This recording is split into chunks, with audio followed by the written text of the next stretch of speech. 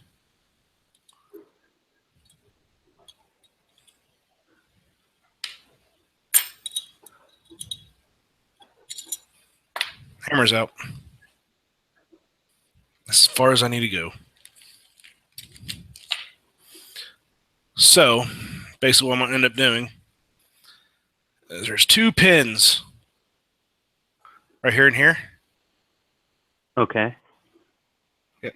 Those are both coming out.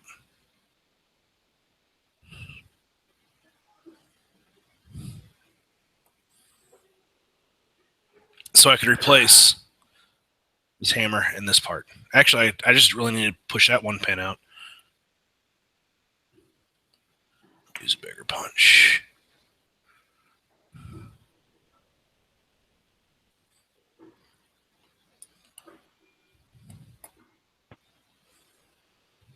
This is where it gets odd because I don't have the right tools.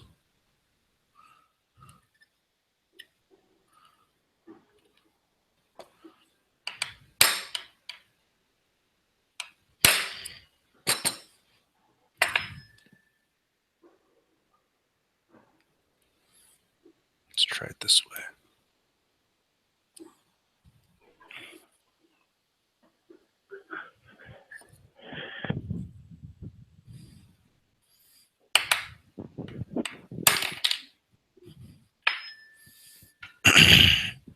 Hey, Dead Horse, can I borrow your block?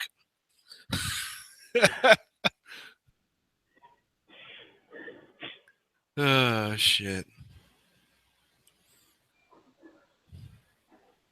Wouldn't it be great to just reach through the camera? Yeah. Be fucking awesome.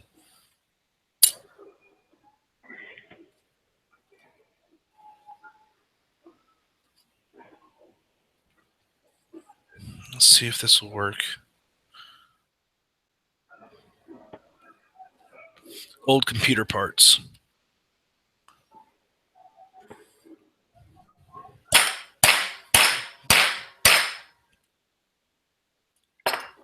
Cut that. The end of that fucking off, man. That shit better come out now. Hell yeah. So it looks like you guys are having a contest. Who's going to break their gun first? Oh, that ain't no contest. I just did. Like, I'll definitely break that shit first. I mean, I'm the one who has the fucking sledgehammer out and shit. Like, that ain't. You got 2 hammers and a Dremel.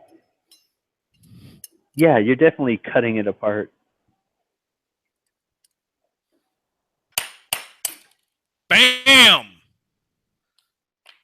I already broke the stock. The stock was free floated in the air, not touching anything, and just from vibration, I broke this MFT stock. Just from vibration. That's how hard I was beating on the front sight bases. I broke the fucking stock. That was free floating and not touching anything. Just from vibration. Which way was this? Was it like this? Or like that? That's why you only take one out at a time. I did only take one out at a time. I got. If anything, I'll go up and grab my other gun.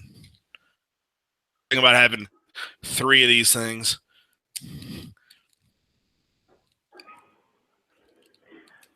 One is the pre-B that PBR wants. So, Dead Horse, wouldn't it have been a great video if you could have said this is a durability test of the stock?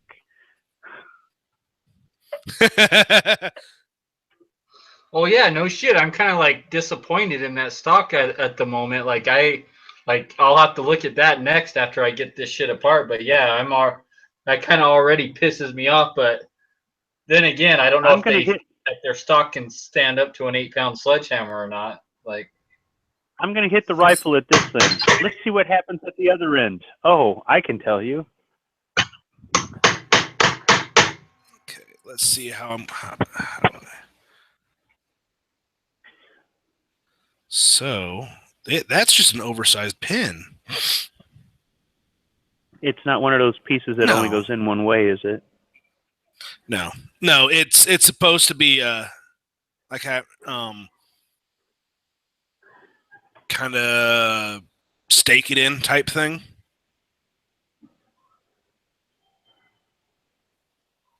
So, oh, it's stiff over there. I'm gonna mess with it before I really start doing too much with it. Make sure it goes all the way through and crap like that.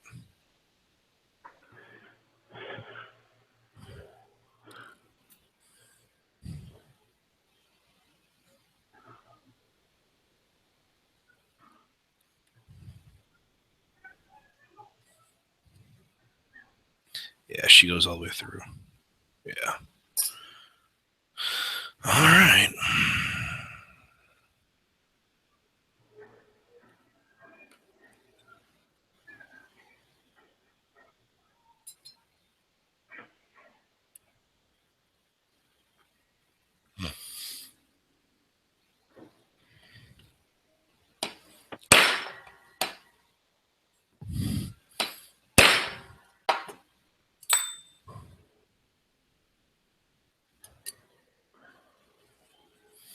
Hey, Dead Horse, how about on the count of 3, we both hit it?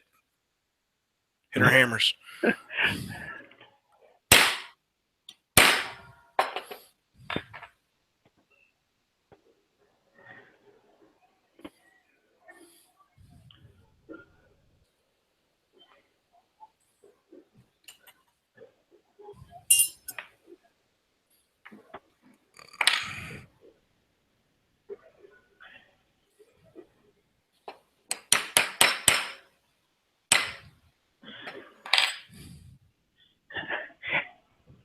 See, you got all kinds of new Gun Channels members watching right now going, when I grow up, I want to be just like Foose. No, they don't. 35 years old, no kids. Well, maybe. Hold on.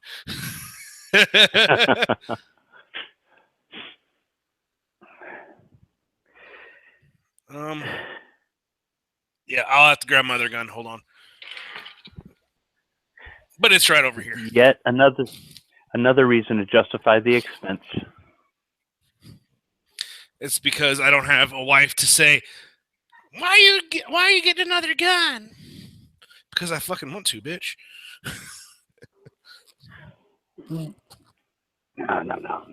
See, this is my competition one. I'll give you some marital advice. I've been married 3 times. I can tell you. You don't complain about how much she spends on her purses. She won't complain about what you spend on your guns. And life is good.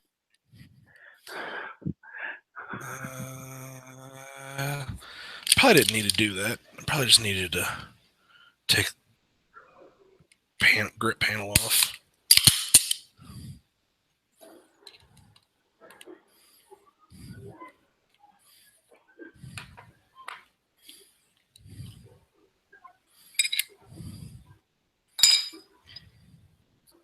Oh, it's only going to go in one way. Okay.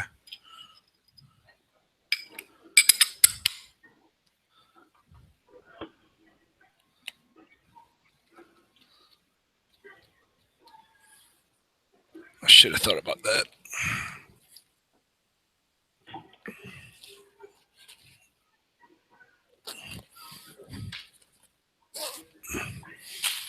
So it has to go this way because that way because of the grip of the gun. Okay.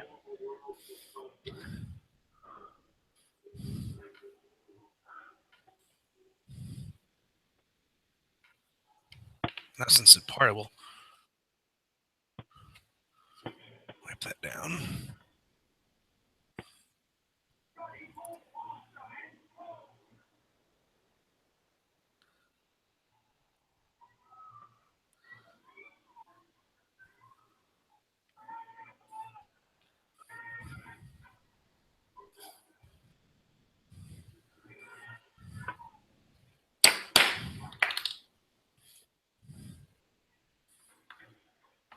That was a lot simpler than the first time. Hey, guess what?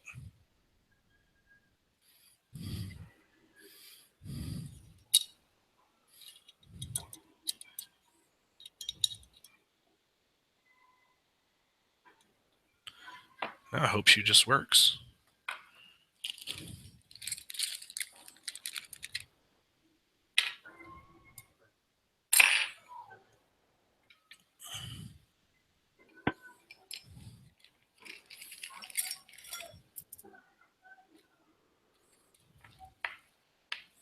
I mean, it's not that. It's really not that bad. It's here and there.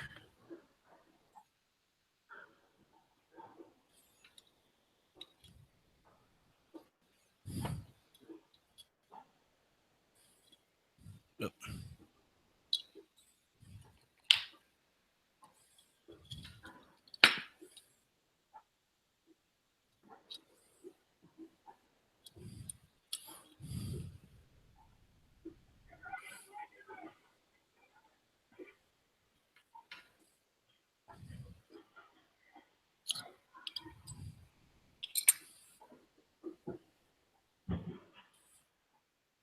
I'll go ahead and put this back in. X in the sear cage. Okay.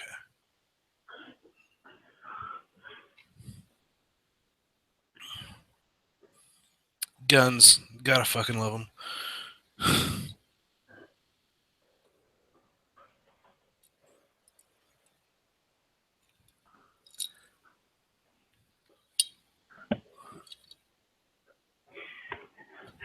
Most people don't have to take them down that far. They don't put as many rounds through as you do. Oh, hell no. Not at all. Like, there's a guy at the match today. He's like, yeah, I have some guns. This looks like fun. You know, I'd love to get into it and all this stuff. I went, do you have any other hobbies? He's like, yeah, man, I love going down the street on my rear wheel on my sport bike. I went, how much do you think your sport bike is worth? He's like, probably about 35, $4,000. I went, sell it, because if you get into this, you'll need that 3,500 to $4,000.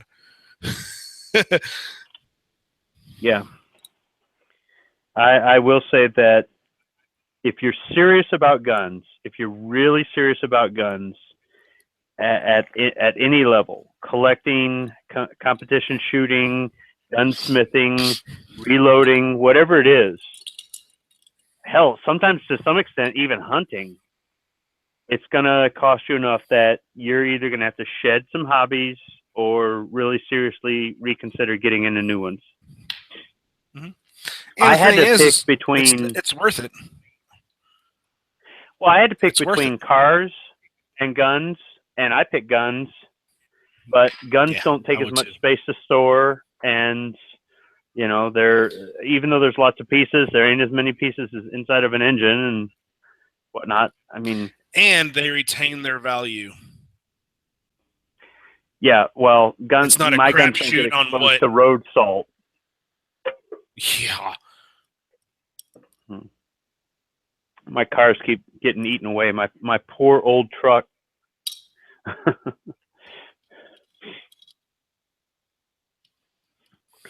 But all right.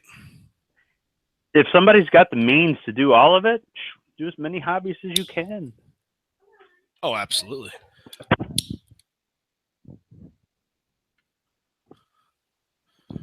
All right.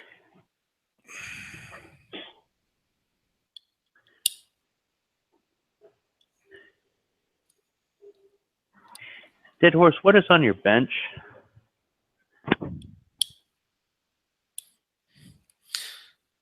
If you have to ask that, it's the wrong question. Just making shit up.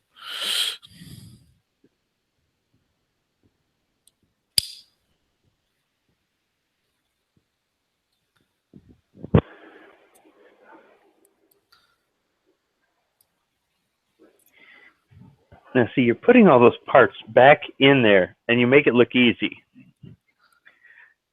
Me?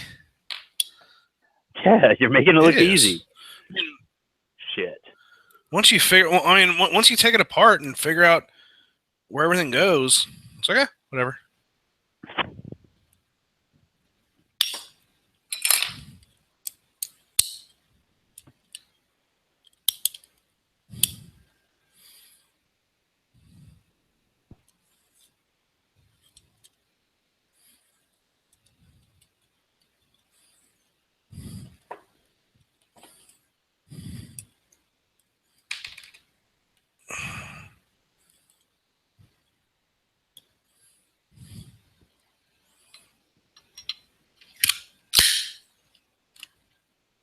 That's not good. I just slammed it back without a barrel or recoil spring.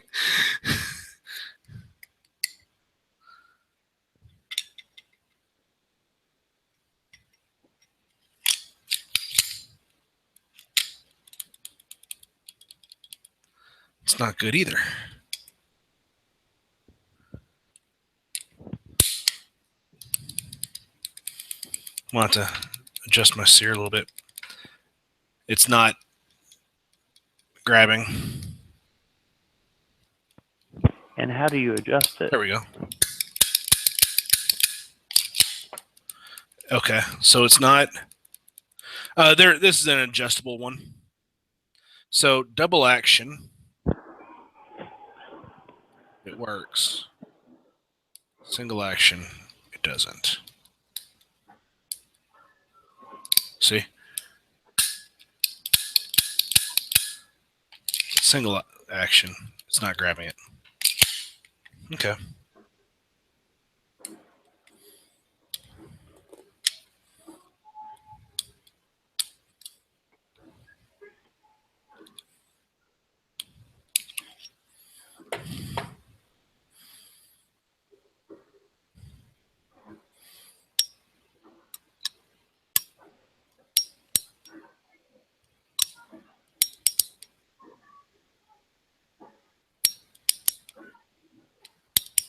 So that's grabbing it there.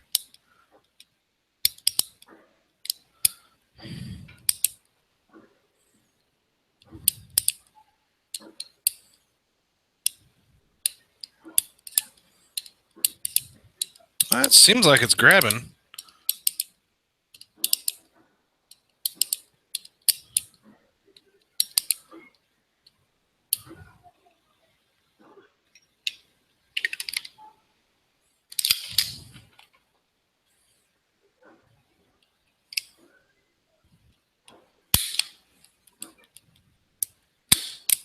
Ooh, that's not good. Safety's on. And it's firing.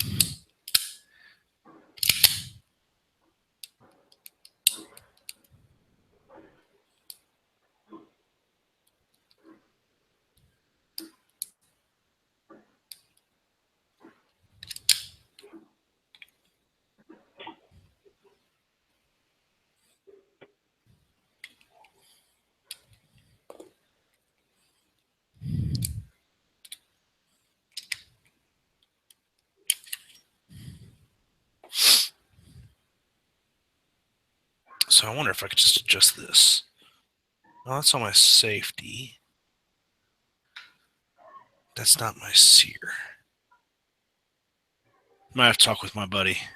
That is a...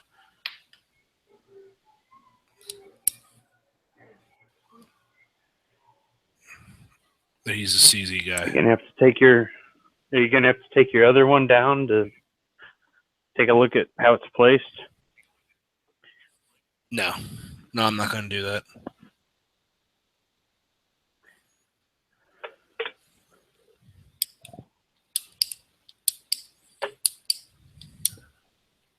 I mean, the double action works, and if this slides off, single action works. So I'm thinking my bar, my trigger bar right here, is going down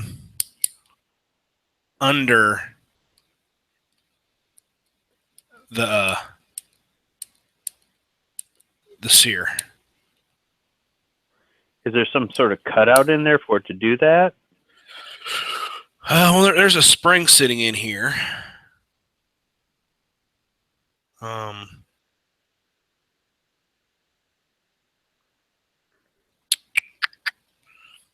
Let's see. Let's put this back on it and make sure that I don't think this has anything to do with it, but we'll see. Sounds like trial and error. It probably doesn't. Yeah.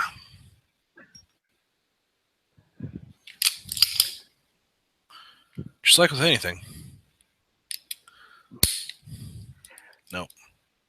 I do So- better taking something apart and putting it back together than I do following instructions. But there's just lots of little pieces that get misplaced.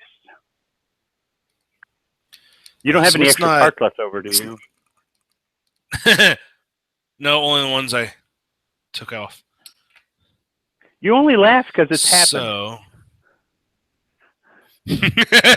I know. So that's You know, and then after you have the that's thing coming- put back together and it seems to be working fine, you say, "Do I really need this piece?"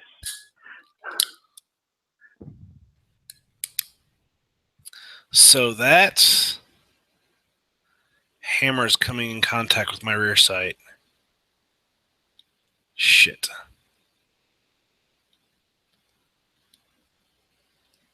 That's not good. That's going to break my rear sight.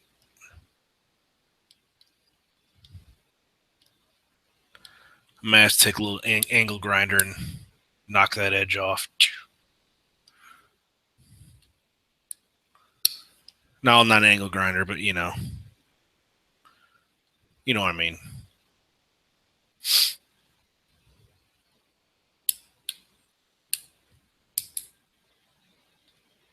Well, that just went. Hold on. The hell? It just started to go. Maybe it just needed a little bit of worn in.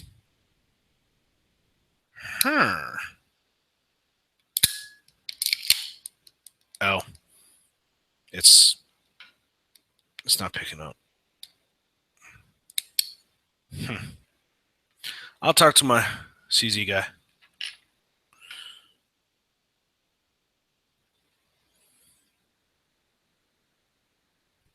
That, or I could just. What time is it? I don't even know what time it is. I don't give a shit. Let's see. Out to the interwebs.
You might want to take some compressed air to that keyboard. It looks dusty as shit.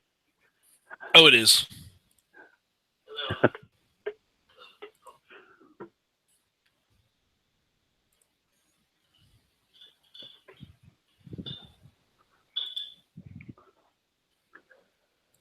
Did you remember this? Is the groove that the Sarah. Are you the difference? First of all, this is a single action only hammer, so you don't have the disconnector. This is the disconnector for double action. It's a single action only. But all the difference is in the groove here. See that? You can see it. This is the groove that the Sarah gets the hang of. You can barely see it. This difference.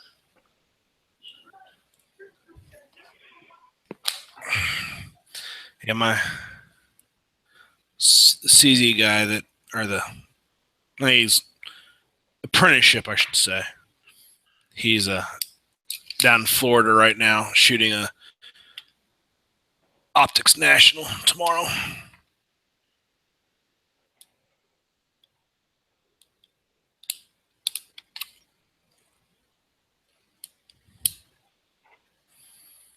So this is going to come apart again. case you guys didn't see how it happened the first time.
All right, let's do some comparisons.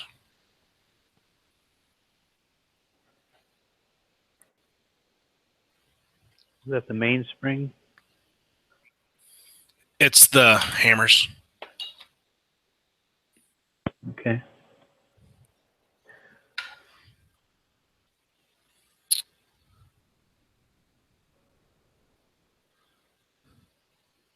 Hammers and then these sears. I mean, I guess I could swap out these sears. Not sears, but disconnects. Those look identical. No, up here doesn't.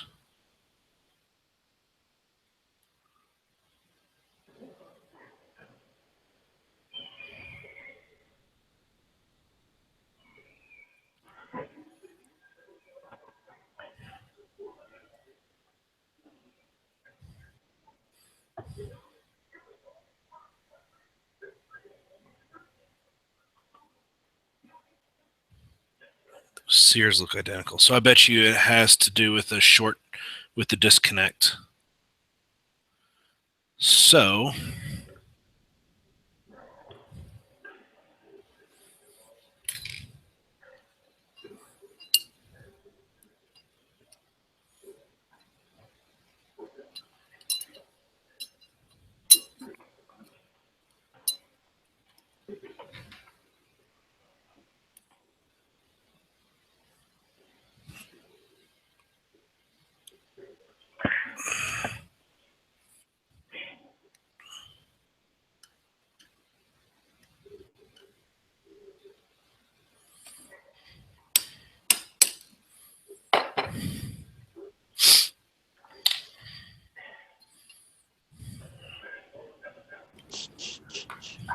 When I'm awake again.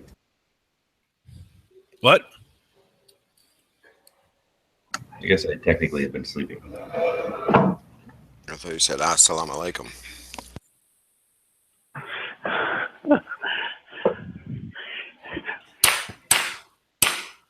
Was G-Web That's at the not mosque? good. That's not good. Bent your punch. Yeah. What'd you do that punch? I just bent it.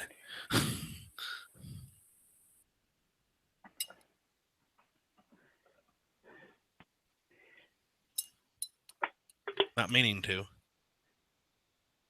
I prefer to call it a durability test, which it failed. We have a new thing. It's called the derpability test.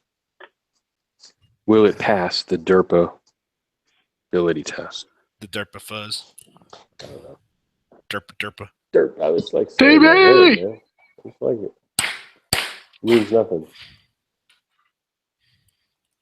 Motherfucking DB, what's up, homie? Oh, dude, what's cracking? Cuz I'm chilling, man. I'm excited to sell all my Glocks and get that new SIG, man. Be all I can be. You too? I can be all I can be in the Army. 320. RMR. What's the designation going to be on that M17? X17 or something? Well, if it's the XM17, then it'll be the M17 or the M18 or something like that.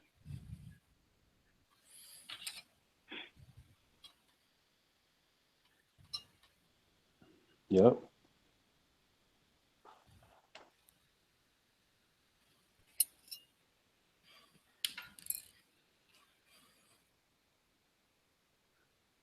Dude, that's a tight fucking fit right there. Do you have to reuse We roll added pins? aftermarket parts. Should we do the buffet over by Bob tomorrow, or should we do the buffet over by us tomorrow? Whichever one has What the most casino? bacon. Whoever has the most bacon. The one by us is cheaper. How could it be cheaper? I was gonna say one by us is like $1 more. I thought because it's bigger. I thought it was for breakfast. So Which two casinos are you debating between? Arizona Charlie. What? We were talking about two different buffets. Did you go to Binion's? Yeah, what- Is Binion's even open still? You gotta go to Binion's. Man. Binion's is a classic. I can't hear DD. Oh.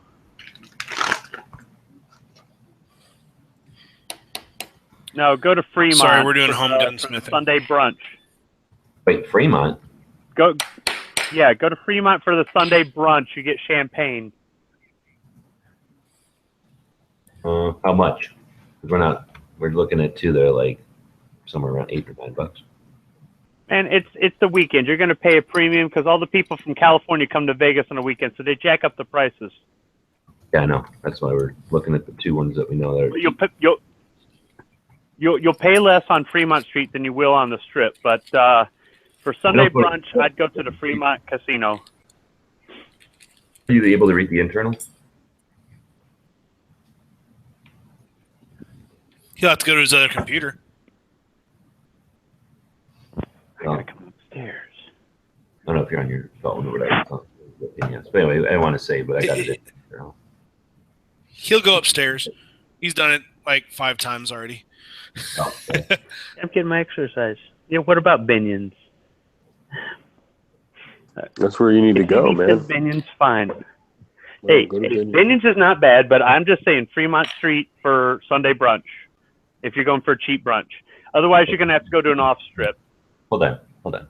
Now, sorry, I didn't make it clear. We're not talking about where should we go. We got all the time and all the money in the world. We're looking for a new place to go. That's not what we asked. We have 2 specific places, and I'm just curious. I don't know. I'm just wondering. Which I don't even know how to say it out loud. Okay, If, you're looking for quality. No, there's 2. No, that we know of. I typed them in the internal chat, and I don't want to say them out loud. Otherwise, just said them out loud. I'm just saying. Casual. So just say 1 or 2 whenever you get up to your desk. Yeah, it's not that big a decision. They're like a mile from each other. I'm just saying out loud for the sake of conversation. Should we go to the one by Bob's or the one by us? But it really isn't that big a deal because I doubt any of you have been to both of them. Okay, go to the second one Okay. because at least it's a chain. Okay. So he's in the second one. Ours. Jeez. Yeah. Okay.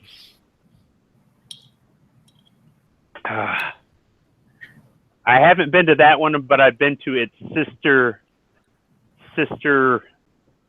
locations. Okay. I like that one. Actually, the one that Barb is in is freaking good too, though, for being as little as it is. I kind of like it. And the people seem like the people running it seem like they give, I don't know, they're nicer, I think. I don't know. Maybe they're not. Maybe the other one's just more impersonal because there's so many people over there. Yeah. I like my buffet to be a little bit more personalized than being so dispersonal. I wonder how his one stays open.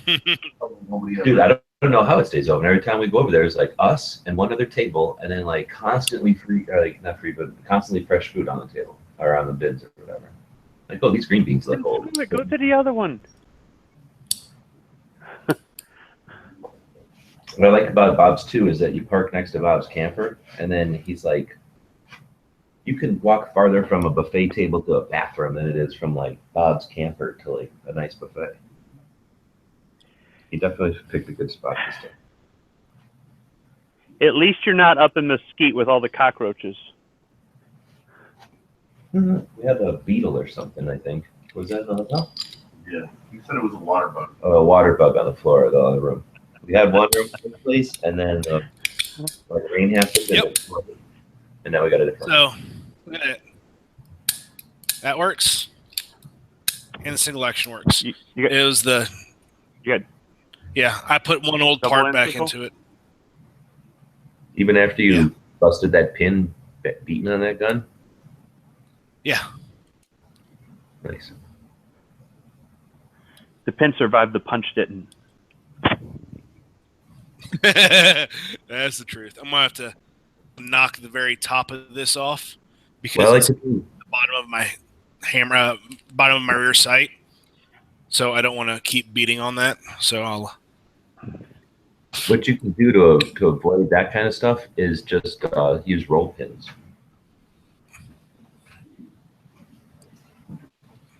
For wait. Replace all those pins with roll pins. Oh yeah, I could. Because it's spring still. Right. Gee, you're roboting. Okay. We'll blame it on Bob's internet. Yeah, I was going to say, don't use Bob's shitty Wi-Fi. Yeah, I'm hitting. My hammer is smacking that. Not hard, but it's enough to. Yeah, I'm gonna take a little bit, shave a little bit of that off, and then re-black it. Get out the file. I'll probably start off with sandpaper. I mean, it's not much. Precision. Precision. That or a Dremel.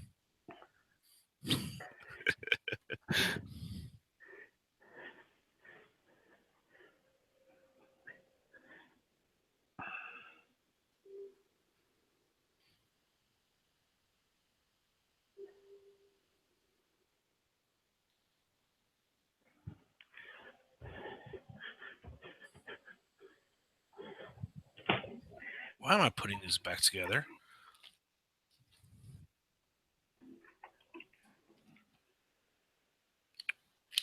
Part.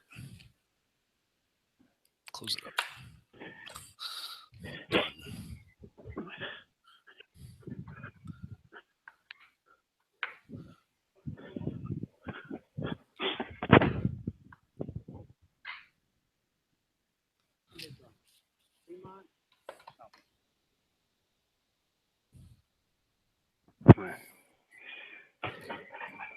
You get finished and you're missing a tool. What the hell?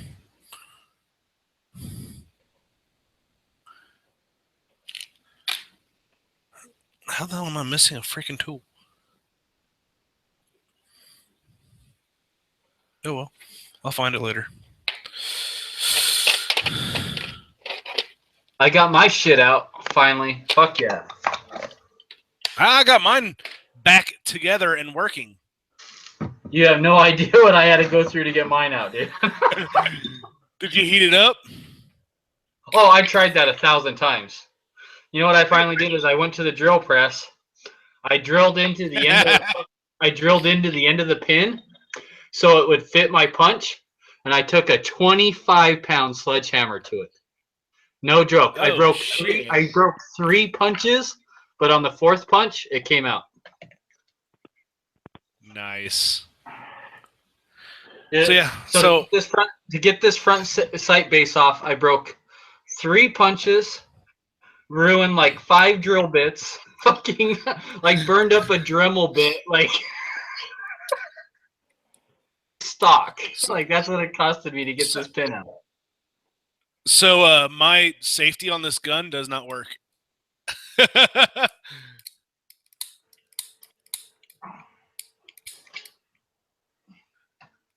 Okay.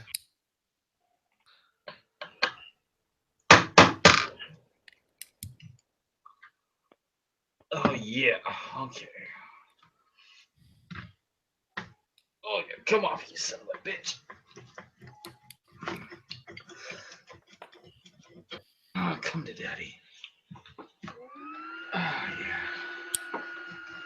There you go, you son of a bitch.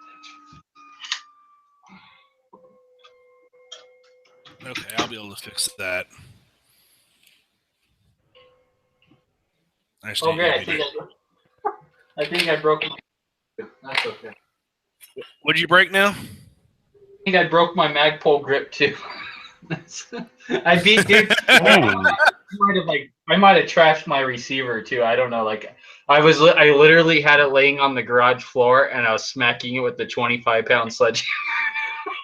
That's how pissed and like I was just I'm so over this fucking gun, dude. Like I actually might sell this piece of shit once I get done with this. I don't know.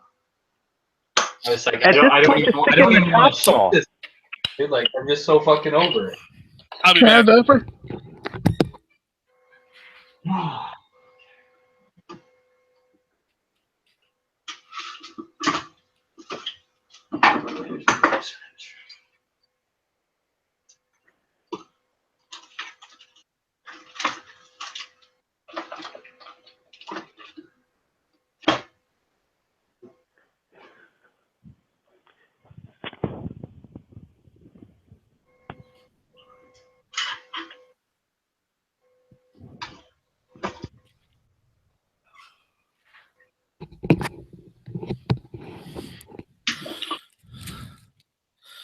So all the old parts.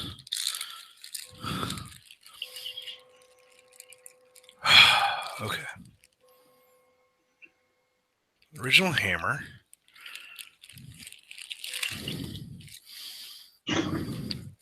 Original sights.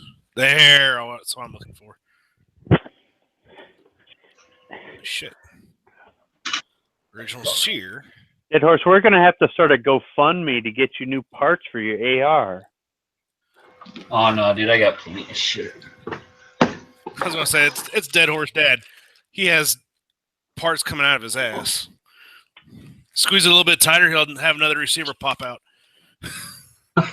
You guys have no fucking. You guys have no clue how many strip receivers I have off right now. Like no fucking clue. Every time if Hillary would have been elected, Look how small this. Say that. Yeah. So you're saying every time in 2016 I was trying to buy AR-15 parts and they were out of stock. It's Dead Horse's responsibility, his fault. Good possibility, depending on from what company. But if it was Anderson and Arrow lower receivers, yeah, good chance it was me. Okay, 50% of that. I literally bought the same company out of receivers 4 different times. like bought everything they had.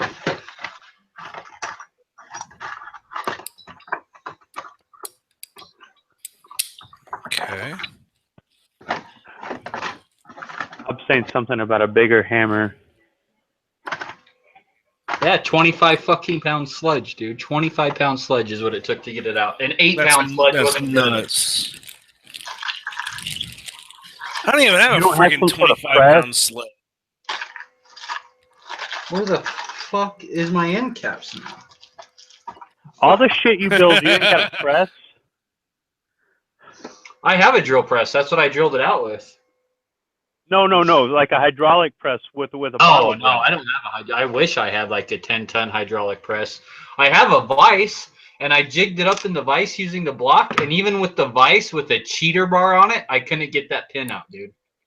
Like damn. I've taken front sight bases off probably 20 guns. Okay. These 2 guns, this one and the one I was just doing with these pencil barrels from Palmetto State Armory, will not come off. Like now, I still have to do this Okay. one next, and I think it's because they If used it didn't come off with just the vise, then you're justified in using the sledge.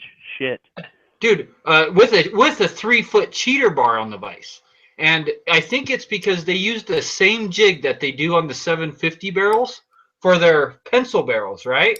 So since they're using the same jig for both, but the jig set up for 750, when Palmetto goes to press those pins in, because they use a hydraulic press to press those pins in, because it's not the right fucking jig, it's like their pins are pressed in like way too fucking far or something. And it I don't know. They don't. It's not right, man. Like it's fucking ridiculous. It should not be that hard to remove a pin out of a front sight base. It should not. Like like they've always been like tight. I've always had to smack them pretty good, but nothing ever like this ever. There we go. I found my BCM end caps.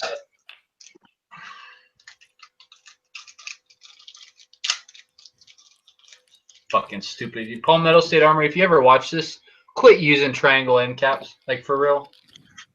Like, just knock it off. Just stop that shit right now. Just talk to Night Striker, Matt. They both have the hookup. I should have the fucking hookup, dude. Do you have any idea how much money I spent at Palmetto State Armory just in the month of September? I spent $6,000 with Palmetto State Armory just in the month of September. $6,000.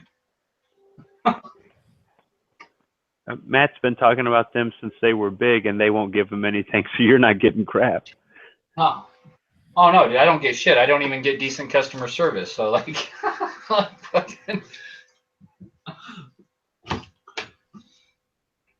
because trust me, I called them up. I called them up and said, dude, listen, there's something wrong with your front sight base. Like on these 2 guns, all your other guns, I can take the front sight bases off like really easy. But for some reason, your pencil barrels are fucked. Like, what's going on here? Like, can I send the gun back to you since you guys have a hydraulic press? Like, oh yeah, like we're gonna, like, you can send it back to us and like we'll remove those pins for you, but we're going to charge you for it. Like, oh, you fucking assholes! Brand new uppers, and you're gonna charge me. I could see shipping, but not labor. Yeah, no, I was totally willing to pay the shipping. I was totally willing to pay the shipping there and back, but they wanted to charge me labor, like $120 labor. Like fuck that. Next time I'm in South Carolina, I'll go to one of their stores and I'll be like, "Man, Dead Horse said you guys are a bunch of douches." Do it. I don't give a fuck what, dude. I've spent so much money with those guys. I bet you if I add up the money I've spent with those guys in like the last 4 years, it's close to $20,000. So, like I said, I spent $6,000 just in the month of September. So, they better be fucking. I don't know. I would expect better customer service than that with someone like me that spends that kind of money. I would expect better customer service for anybody, but no, I'm not going to say that because they actually have decent pricing on ammo and reload supplies. But I'm just saying.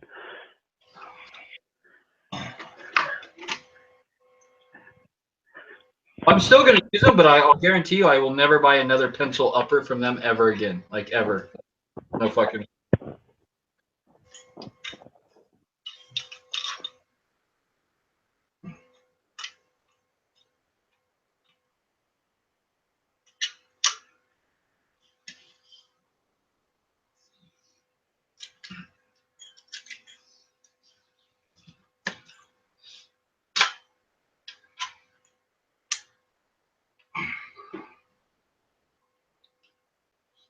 I almost want to like take my welder out and weld the pins back in and then send it to them and be like, dude, like I can't get these pins off. Like, just to fuck with them, just to like make them go through some shit like I did.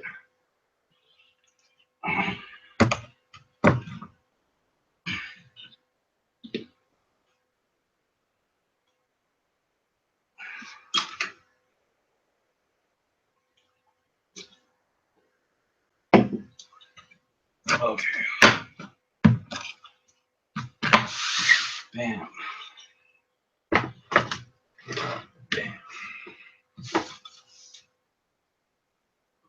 It's fucked up in here. You got enough olive drab on that? On this? Yeah. That's flat dark earth, eh? Oh, it looks olive drab from here. I gotta adjust my monitor. That's probably my lighting. My lighting really sucks in my room. Like it really We sucks. gotta set up a GoFundMe to get you better lighting. Yeah, that's one thing. Amazon has this like lighting kit for like YouTube guys and shit for like $60, and it comes with all these lights. And I've really been thinking about buying that kit. Is it LED? I don't know, but it has those like photographer type shades. You know what I mean? Where it's like it reflects the light off the shade and then back to your stuff, so you don't get like shiny spots or reflections and shit.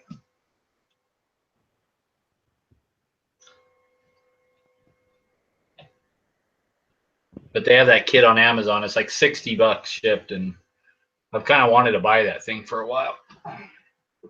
I've heard other people use it on YouTube, and I watched reviews about it. Everyone says it's pretty decent.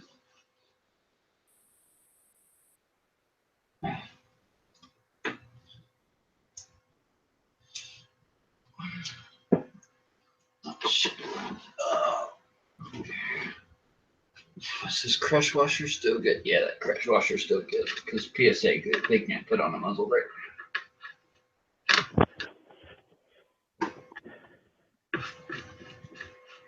So, on average, how many AR-15s do you build a year? I can answer that for him. On average, I don't know. It depends on the year. Like after Sandy Hook, I built a whole bunch, and then the 2 years following, I kind of slowed down a little bit, and then this last year, I ramped up real big because I didn't know who was going to be president. So, but on average, about 15, I would say, is about my average. 15 a year over the last 5 years. Well, good thing for you. There's so many variations. It would take a lifetime to build every one. Well, I know, like, dude, a lot of people like spend that same kind of money, like, right, like on Harleys or cars or music or shoes or, you know what I mean? So it's really no, like, people get all surprised, but I'm like, dude, like, there's people who collect like porcelain figurines and shit, like that spend more money than I do, or you know, that collect Coca-Cola memorabilia that spend more money than I do. So it's not like it's like such a big thing just because it's like. I don't care how many AR-15s you own, man. That's your prerogative. For how much money you spend, you work for that money. This is just a lot of work.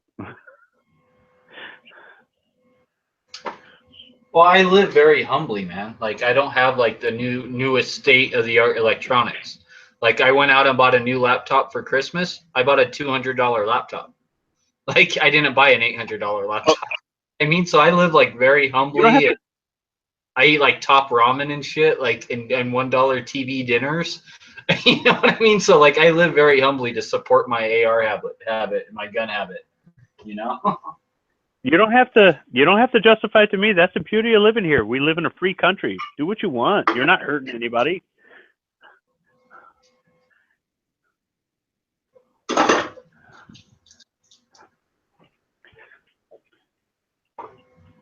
I would be building more if I had more tools. I need to invest in more tools.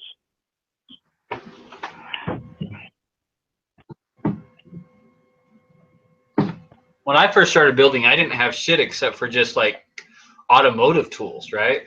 And I started building ARs, and then just slowly over the last 5 years, I've just been adding and adding to like gunsmithing tools, and now I pretty much like have all like the legit shit you need to build an AR, you know, at least. But it's taken me a while to, you know, accrue all those tools.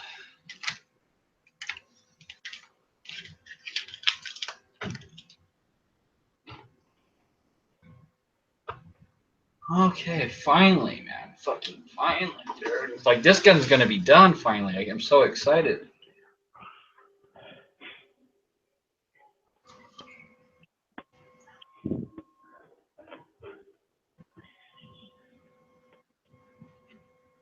Now that the stock is fucking broken, I can't get it off. It's like permanently stuck on there. It's like a California pin stock or something. Like So you're compliant. Yeah, like I'm compliant. Like the stock's pinned. It's not going nowhere. It's not adjustable anymore. Fuck me, man.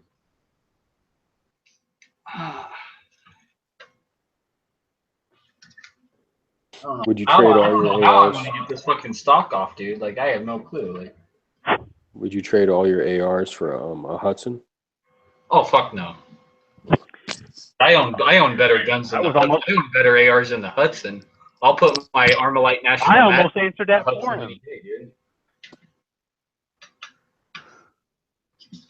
I have real Colts and real and an Armalite National match. I'll put that up against the Hudson any day, dude. I really will.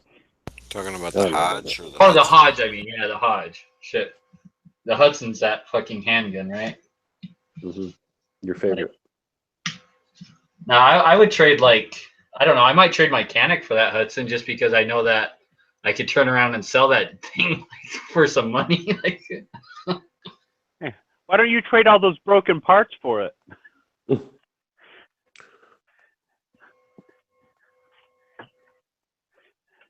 No, we know what you do with all the broken AR parts. You go down to the shelter and you donate them to the less fortunate in the firearms community.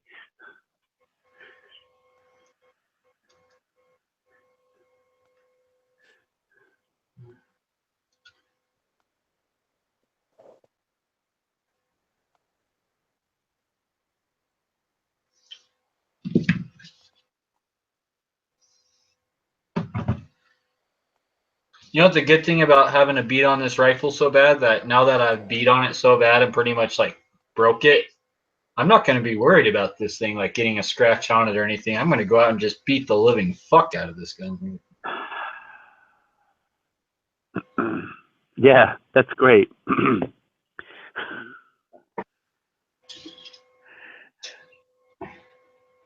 It'll be a part of some boating accident, I'm sure.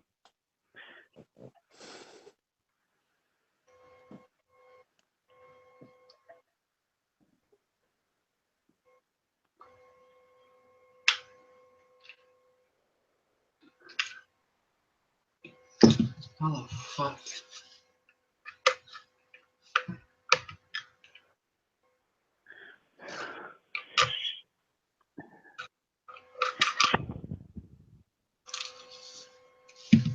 Well.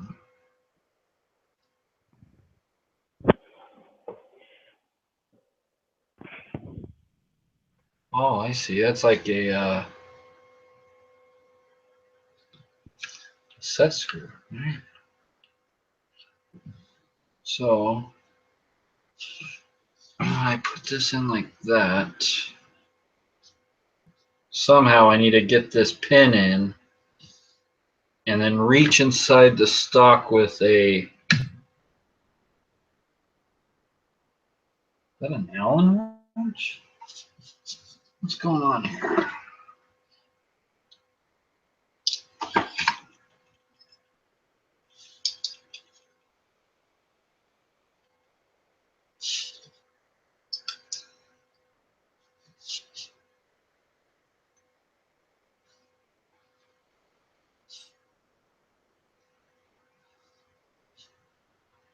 Oh wow, it is an Allen wrench. Okay, I see. So how am I going to do that? What size is this? 1.5. Okay.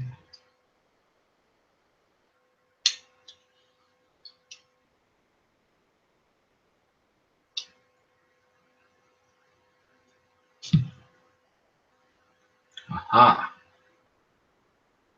Oh.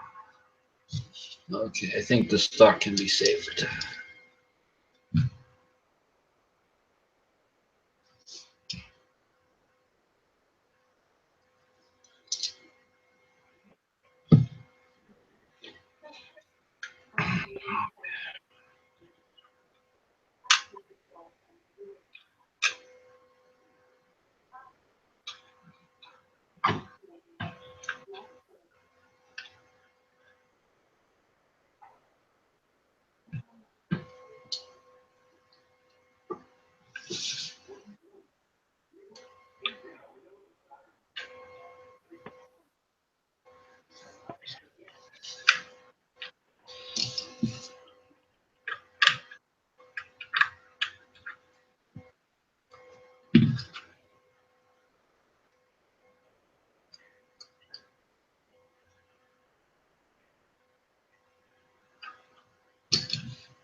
This is gonna go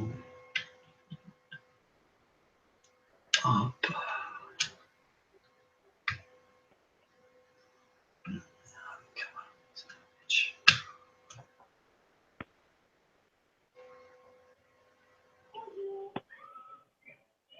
Oh, come on. Is this one going from one side?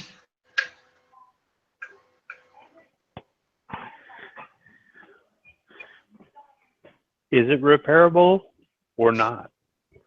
No, I think it is. Okay.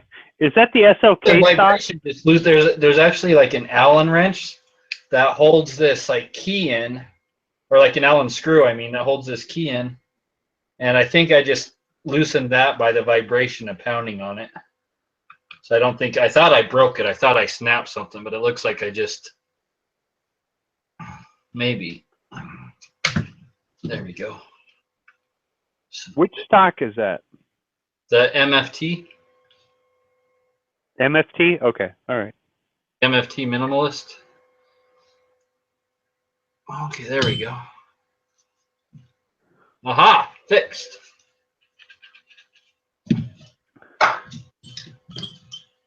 So I don't like the idea of that because of vibration, that it made that screw back out and then that pin just fell right out. Because even though I was beating on it, just by shooting it enough, you know, like I can kind of see that same thing happening. I'm probably going to pull that screw back out and put some Loctite on it.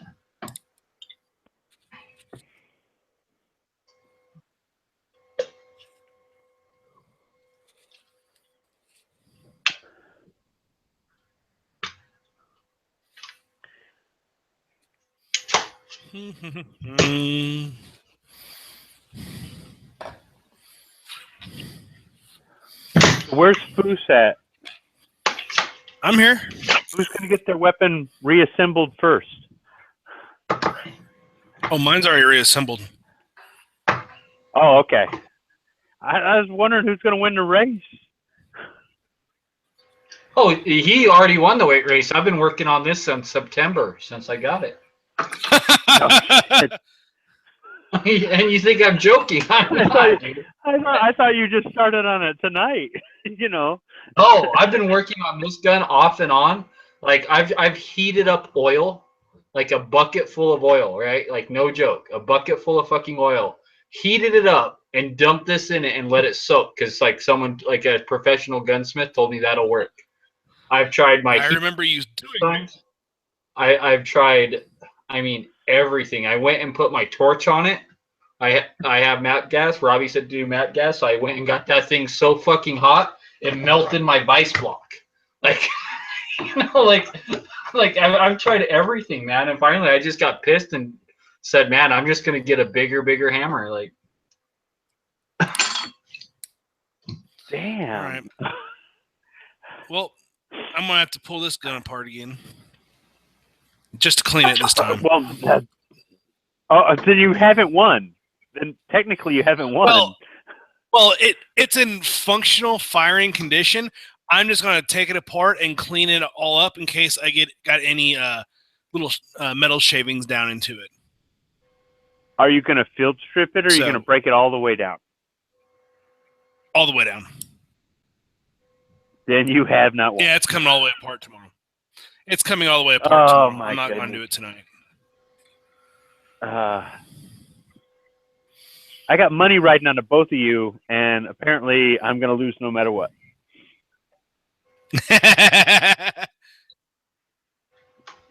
You know, I got Bob putting money in at the sports book in Las Vegas on who's going to get their weapon assembled first, and apparently I'm going to lose no matter which one of you guys gets it. Well, I mean, if we want it assembled, just a second. I thought you were going to say if Bob can get it. No. You got to take it apart again. So you're disqualified. I don't have to. I don't have to. It's just I'm going to choose to, so I can make sure it's all the way clean. But well, how come you didn't clean it when you had it apart the first time? Like, what the fuck? Yeah, I got Well, it's cleaning. I got because I went. hammering. You guys are a mess. I had to take a little bit off the hammer so it wouldn't catch my rear sight. So I did that, and I didn't want to have any shavings into the action. So that's why I'm going to take it apart tomorrow and clean it, and that's it. And it's done. We got bent punches. We got 25-pound sledgehammers. I mean, it's just a disaster. Welcome to Home Gunsmith.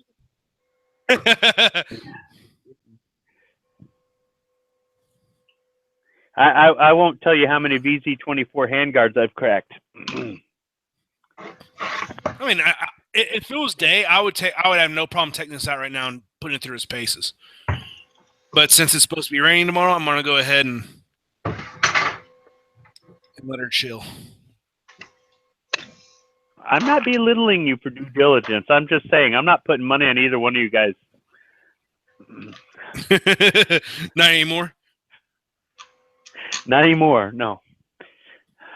I gotta hedge my bets. Yeah. So she's back together. Hey, I can't put anything back together without cussing a lot. So. Well, I was about to. Yeah.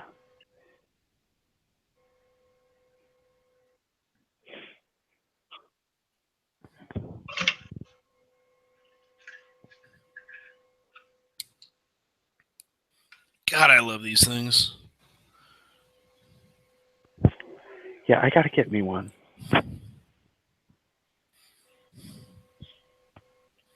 Why just one? I got two right here. I got another one upstairs. That other one, though, was built in '94 and got here by Israel.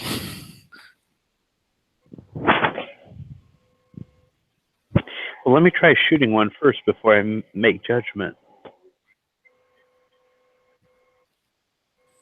They're so flat. Yeah, they're such a flat shooting firearm. What is? CZs. Oh, yeah.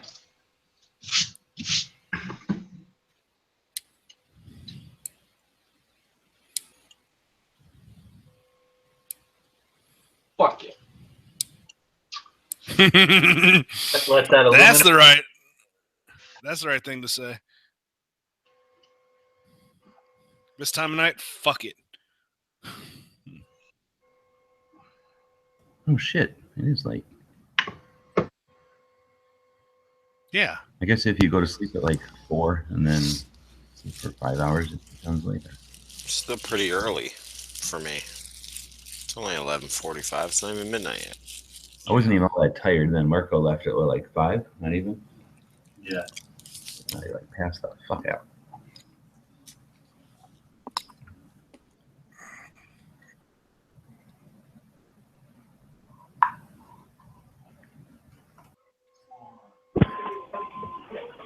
Gee, it's never late for you. You're in one of them Western time zones. You get extra hours every day. Yeah, but I've been on Mountain for a while, so I'm getting used to hanging out next to Central Time folks. Now I'm back to my time. So I know 9:45 here must mean like, what, 1 a.m.? 8:45. No, it's 10:45 Central. Oh, I'm looking at my damn computer still. Is that late? Like, and it's almost midnight here. No, oh shit, it's 9:45. I've been working on this for like 3 hours. no, I'm an hour off. It's an hour off. 3 hours to replace an end cap on an AR. That's fucking awesome, dude. Like, I could have built two. You could have probably built more than 2.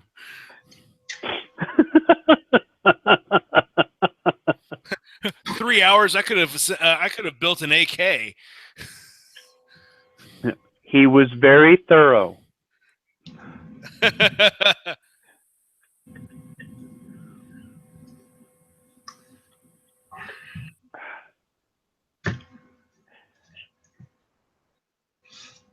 The cool thing is, even though I cut that fucking pin off, I beat it in so good at the second time that it's still sticking out. Like it's like it's still protruding. Even though I cut that pin completely flush, Dead Horse, what's the story on that? I missed all of it until right now. I seen your post though that you got that pin out of that one you've been fighting with forever. Oh yeah, like I finally got both pins. What did you do? Just keep doing the same thing again, or do something different? I took a Dremel and I cut the very tip of the pin off finally. After I tried everything, I mean everything else. Took a Dremel, cut the head of the pin off that was sticking out. Then I put it on my drill press, drilled a hole in the pin that was big enough to fit to fit some of my punches. Stuck the punch into the pin, and then hit it with a 25-pound sledgehammer. No joke, because an 8-pound wouldn't do it. I had to grab the biggest hammer I have, a 25-pound, 3-foot-long sledgehammer. And that's what I had to use while laying on concrete. Do you have a press? No, I wish I had a hydraulic press. Have you ever thought about buying or making one? Yeah, well, Harbor Freight has them pretty decently. Yeah, I would love to get one. But I made it. You can put a bottle jack in. Yeah, I used this this block that's made for that has the front sight base things on it, and I put it in my vise, and I used a 3-foot cheater bar on my vise, and I still couldn't get it. Crazy. Yeah, that's about the same thing. Yeah, like you've not really gone online. You go on a. It's going to be a little less friction on a bottle jack, I guess. You could have gone online and ordered a complete upper and had it shipped to you in less time than it took. Oh yeah, and the sucky thing about it is now that this one's done, I still have this one to do. Like this is the next one. I got to get this one off next. So, because Palmetto State Armory comes with triangular end caps on their mid lengths. And almost all aftermarket handguards only take round end caps. So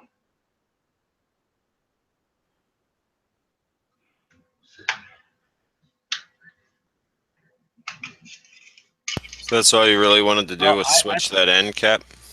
Yeah, just the end cap. That's a lot of work. Magpul SL handguards. Crap. Like that's it. Wow.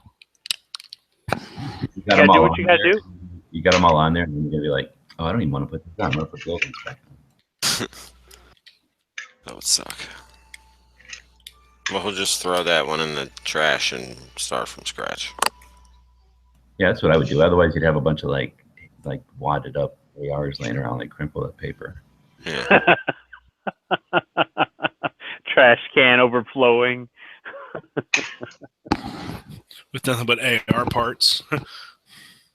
A recycle bin. It'll be one of those rectangular blue recycle bins with the logo on it, just with AR parts sticking out everywhere. He's green, you know. Shit, I kind of already have that ready with just mil-spec parts. Like,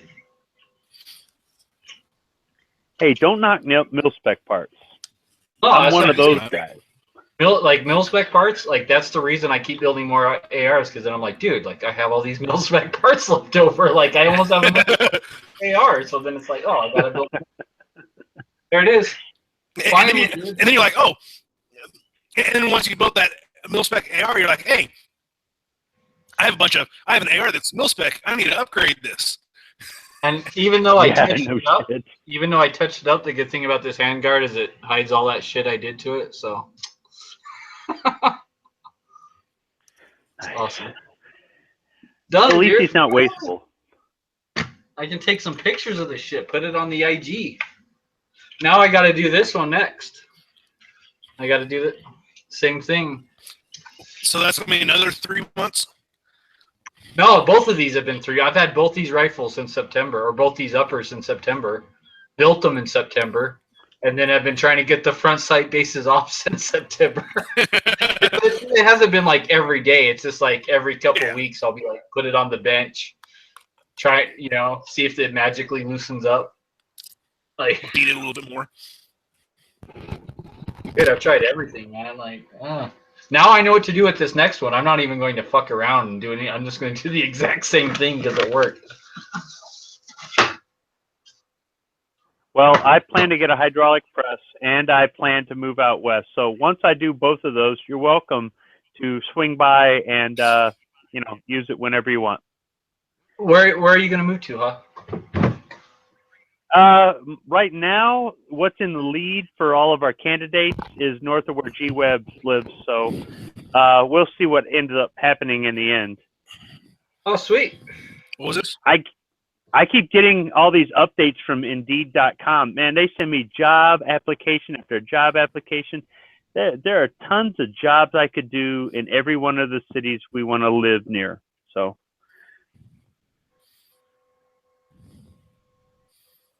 What's great is there are enough people from Nevada, Utah, New Mexico, and Arizona on gun channels that talk about living there that give me good information before we decide to move. All right. But, you know, if I'm out there and there's more gun channels people out there than there are out east, and I've got something that they might be able to use, I would absolutely want to share whatever I've got, because it's all the community thing. So if I got a hydraulic press, I've already got the 12-ton bottle jack for it, so why not? Building an AK, you mean? Everyone think about doing? I wanted to build an AK with my oldest son.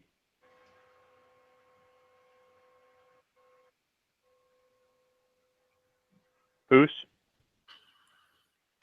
Yeah, I heard you. Okay, yeah. You said something about building an AK.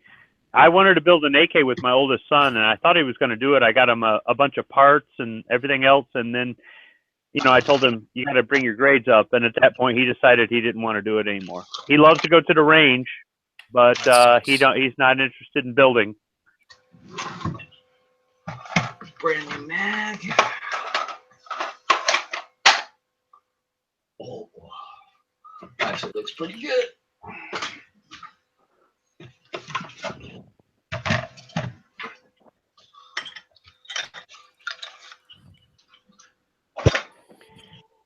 Oh my goodness, it looks like an AR. I'm telling you, it actually looks pretty sharp. I like it. I like the way this one turned out. Long time coming to get this one done.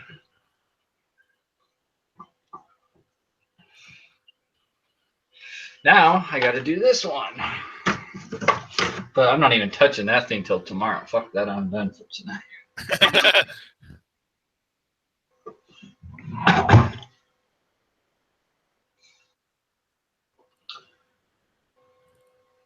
So G-Webs.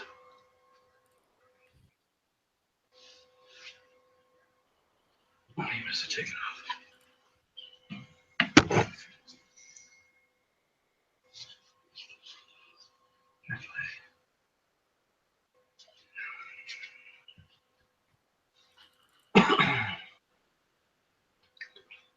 He's there. He just stepped away for a bit. I was gonna ask him when are we gonna do another AR build, because I'm like, I'm ready.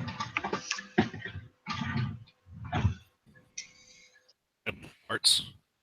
What's that? I just got a bunch of parts. Yeah, I was just waiting on parts. I was waiting on a. Well, fuck, it's right here somewhere. Right here.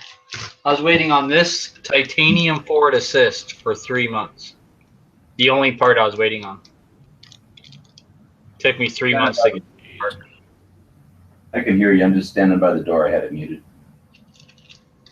Anyway, yeah, Thursday, I guess? Or no, Thursday's my AK chats now, so want to try it Wednesday after Matt, or is that too late? On what day? Like Wednesday after Matt? No, Wednesday probably won't work. How about Tuesday? Friday or Saturday or Sunday? Oh no, Friday's perfect. Yeah, Friday like after Happy or Edge or something. Yeah. All right. So, and it's going to be that that unconventional build, right? So I'm going to be using like a shitload of titanium and like a lot like carbon fiber, stuff like that. So lots of cool stuff. If you can, if it's possible, send me a list and then I'll make a teaser video on Monday to get everybody's antsy about it, and then they can, we can give them a menu of what's on, or a list of what's on the menu. Yeah, sure. I can definitely do that. I don't like this room, but I kind of like this room because I can look over there and see that place. What? Way better. I mean, I can look at there's something to look at now. It's not hordes walking across the street. Yeah, it's not all I can't just. I can look at more than just prostitutes.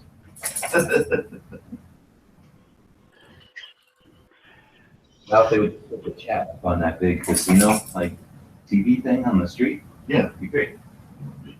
How do we hack into it? Remember that one year? What year was that where everybody was hacking into the menus? That was for shot, wasn't it? Or was that just one year we came up here?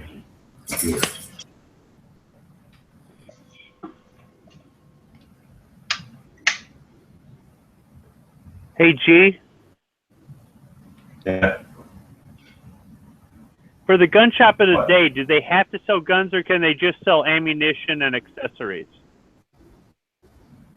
Where?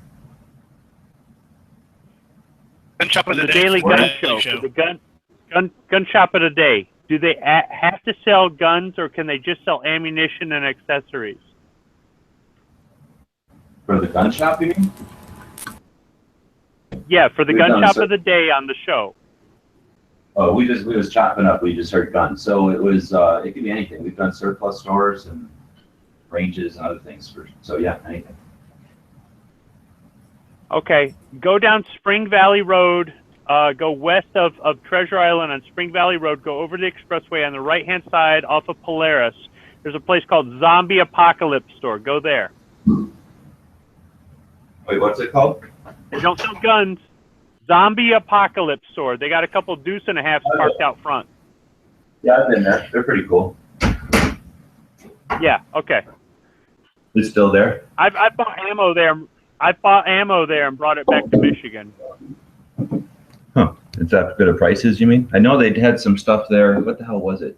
Whatever year it was that we went there, they had in stock whatever the hell new premium ammo was running around. I forget if it was I think it was the stuff with the Special Forces crest on it.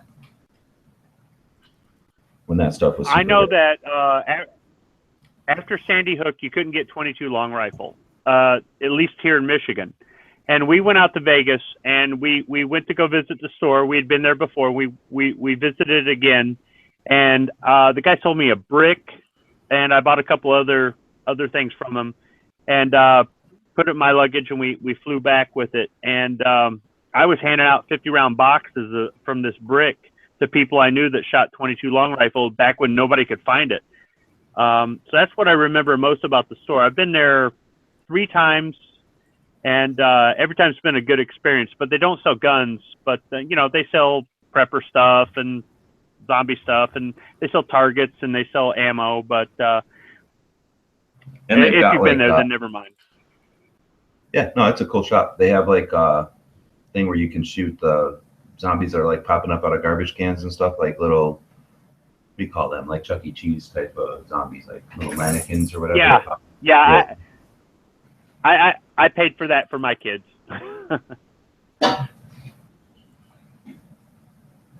And then New Frontier's right there in town.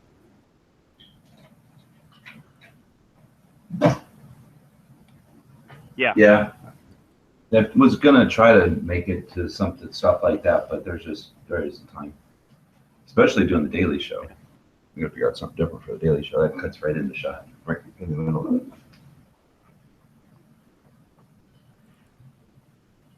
But I wouldn't be surprised Probably if takes two. here did the after hours thing since they're here. What the fuck is this? I don't know. What does this even come from? It's gross as shit. I don't fucking know.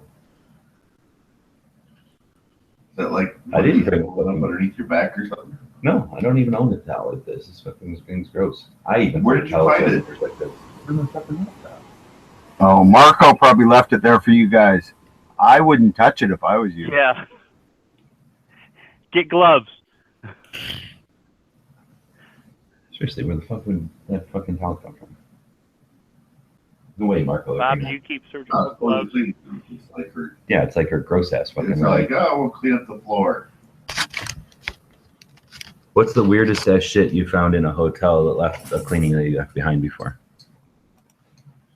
Dead hooker under the bed. Lady left. Okay, dog food. On I don't know if you want to know, but let's like, you know how they always leave the Bibles like in the desk drawer, right? Yeah. I opened up. I was really fucking bored, right? Like, and like the hotel I was staying in, like, didn't even have cable. They had like 4 local channels, nothing on TV. Really bored.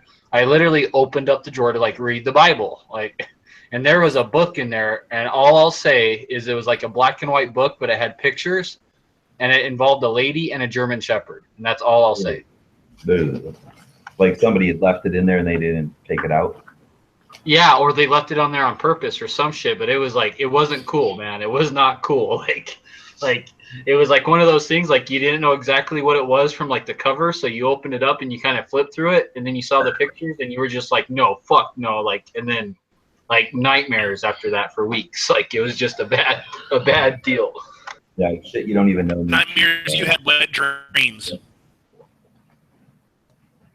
Dead hooker under the bed. We have in this room, there's like a weird towel rack that's huge from like the 70s or something. It's like a giant piece, like it's like somebody took a table, screwed it to the wall somehow, like offset, and then drilled like 4 holes in it, and they roll the towels up and shove them in there. And it's just weird. And up at the top of it, there's this ledge, and I thought it was those like plastic cereal bowls you get where you peel the top off and it's just a bowl right away with cereal in it. It's like that kind of thing, but I guess it's dog food, and it's some sort of like gourmet dog food. So somebody must have stuck them up there and forgot them, and the maids never caught them. We have that in this room. We had that weird towel in this room. I know in this hotel we've had like the vacuum cleaner. We came back and there's a vacuum cleaner still sitting there. It's like you would think they'd need that for the next room. Like you'd think they'd not forget the vacuum cleaner. And then how many rooms did they do that they're like, I can't remember where the hell I put the vacuum cleaner. There's so many rooms in this hotel. How could I ever find it? Right to the pictures moving, right? If the room smells like death, lift the mattress. Oh. Yeah. Yeah. Touch it and see what's moving. Well, I'm one of those people, when I go in a hotel, I open all the drawers just to see what's in there. And I found, let's call it a lady's personal back massager. And that's why ever since obviously well loved. And that's why ever since Bob always opens the drawers. Helps to find it out. No, I've always done that. I have to do that. It's one of those weird things. I have to know what's in all the drawers anytime I go into a new room. Blood spatter on the lampshade.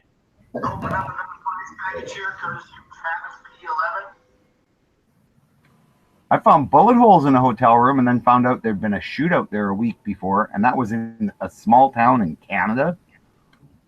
You too? Well, were you in Canada when you found it? It wasn't Canada, though. Yeah, exactly. No, it wasn't Canada, but the same thing, yeah. Yeah, it's like, why is there these weird holes in the eaves troughs just outside the doors and all these patches on the back wall behind the bed? You know, and then, oh, you didn't hear about it? Like, no. No. If you have to say that, don't tell me. Well, nobody was, like, no, I don't think anybody was fatally wounded, but yeah, 3 RCMP officers came to the door, and these 2 husband and wife, like, bank robbers that were just not at all the ones they show in the movies. You know, they were like in their 50s and, you know, large, and yeah, just, and they had been robbing banks, and the cops came to get them. And when the cops opened the door, the wife let go with a .303 right in the one cop's chest, and then the shootout started, and the cops just sprayed the room with 40 cals.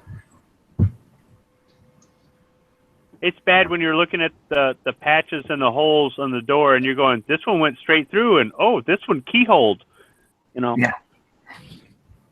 Yeah. Well, that and you're like, like what really got me was like along the wall, right? So if you were facing the door, if you look to your left, like straight along the wall, just past the window of the hotel room was an eaves trough, like the downspout for the drain. And there was a perfect, 40 caliber hole through the eaves trough. Now that had to be from the cop's gun. And it went through the eaves trough along the wall. Like, what about the poor bastard who was like maybe a couple rooms down? If he'd been walking out the door, he was dead, eh? And she's the one who got shot, right? So she probably had pulled her gun and let it go. But it was like, holy shit.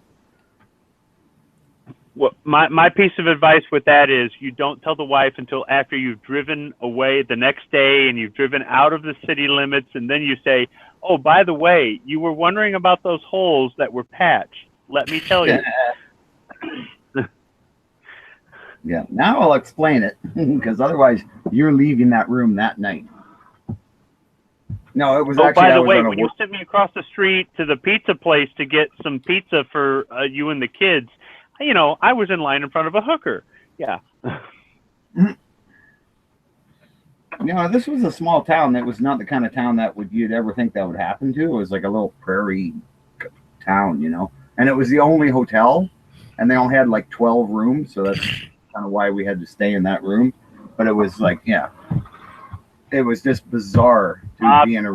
There'd been a shootout in Canada. Canada is a dangerous place when you're not there. Not normally. Yeah. But yeah, I don't know. My brother stayed in a hotel where, like,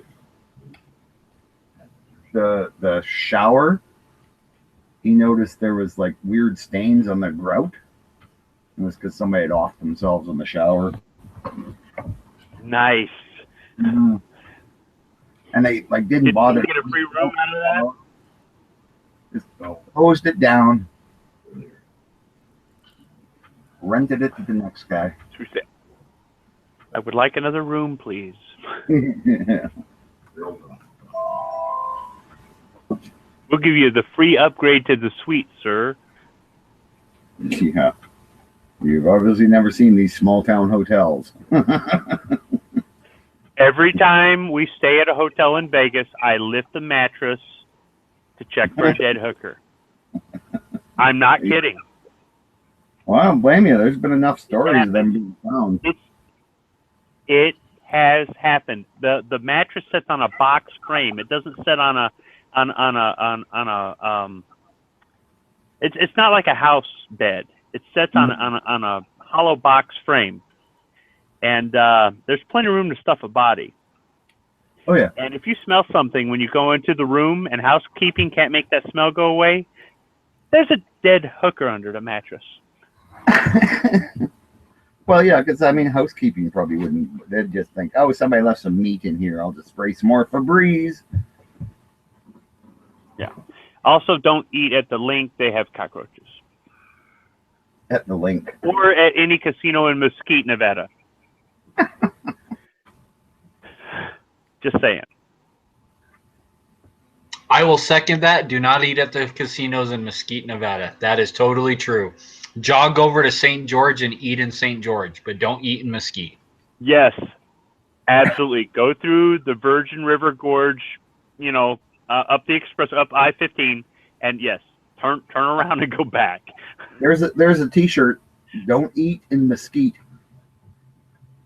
Nice. I'm just there going. I'm telling the kids that they're Beatles. That sort of thing. Going, thank goodness I used to live in Georgia and I know how to deal with these things. Yeah. So it's okay, kid. My wife's going, why are you checking the luggage? My wife's going, why are you checking the luggage? And I won't tell her until after we've left and gotten into Las Vegas. Why am I checking the luggage? Well, let me tell you, I used to live in Albany, Georgia, and those Beatles were Beatles.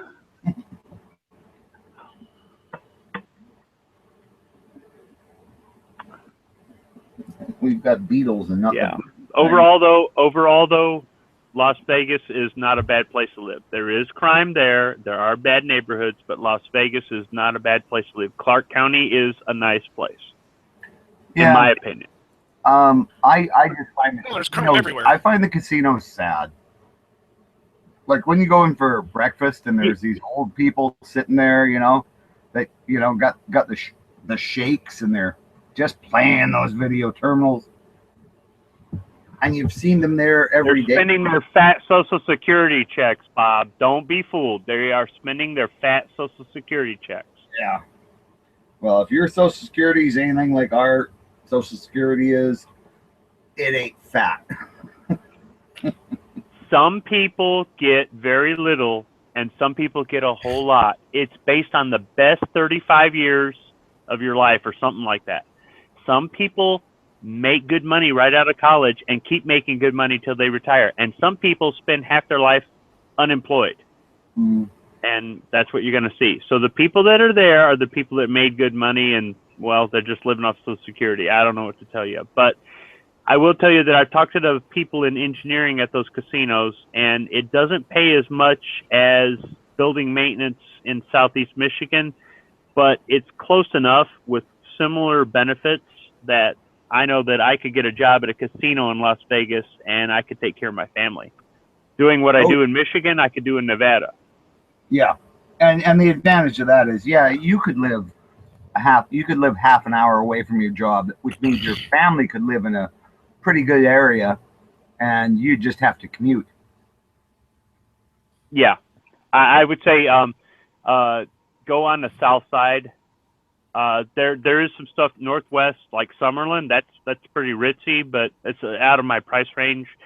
And there's some things in North Las Vegas that aren't too bad, but south of Blue Diamond Highway, it's still building up out there. That would be. Don't live in North Las Vegas. There's no CCW.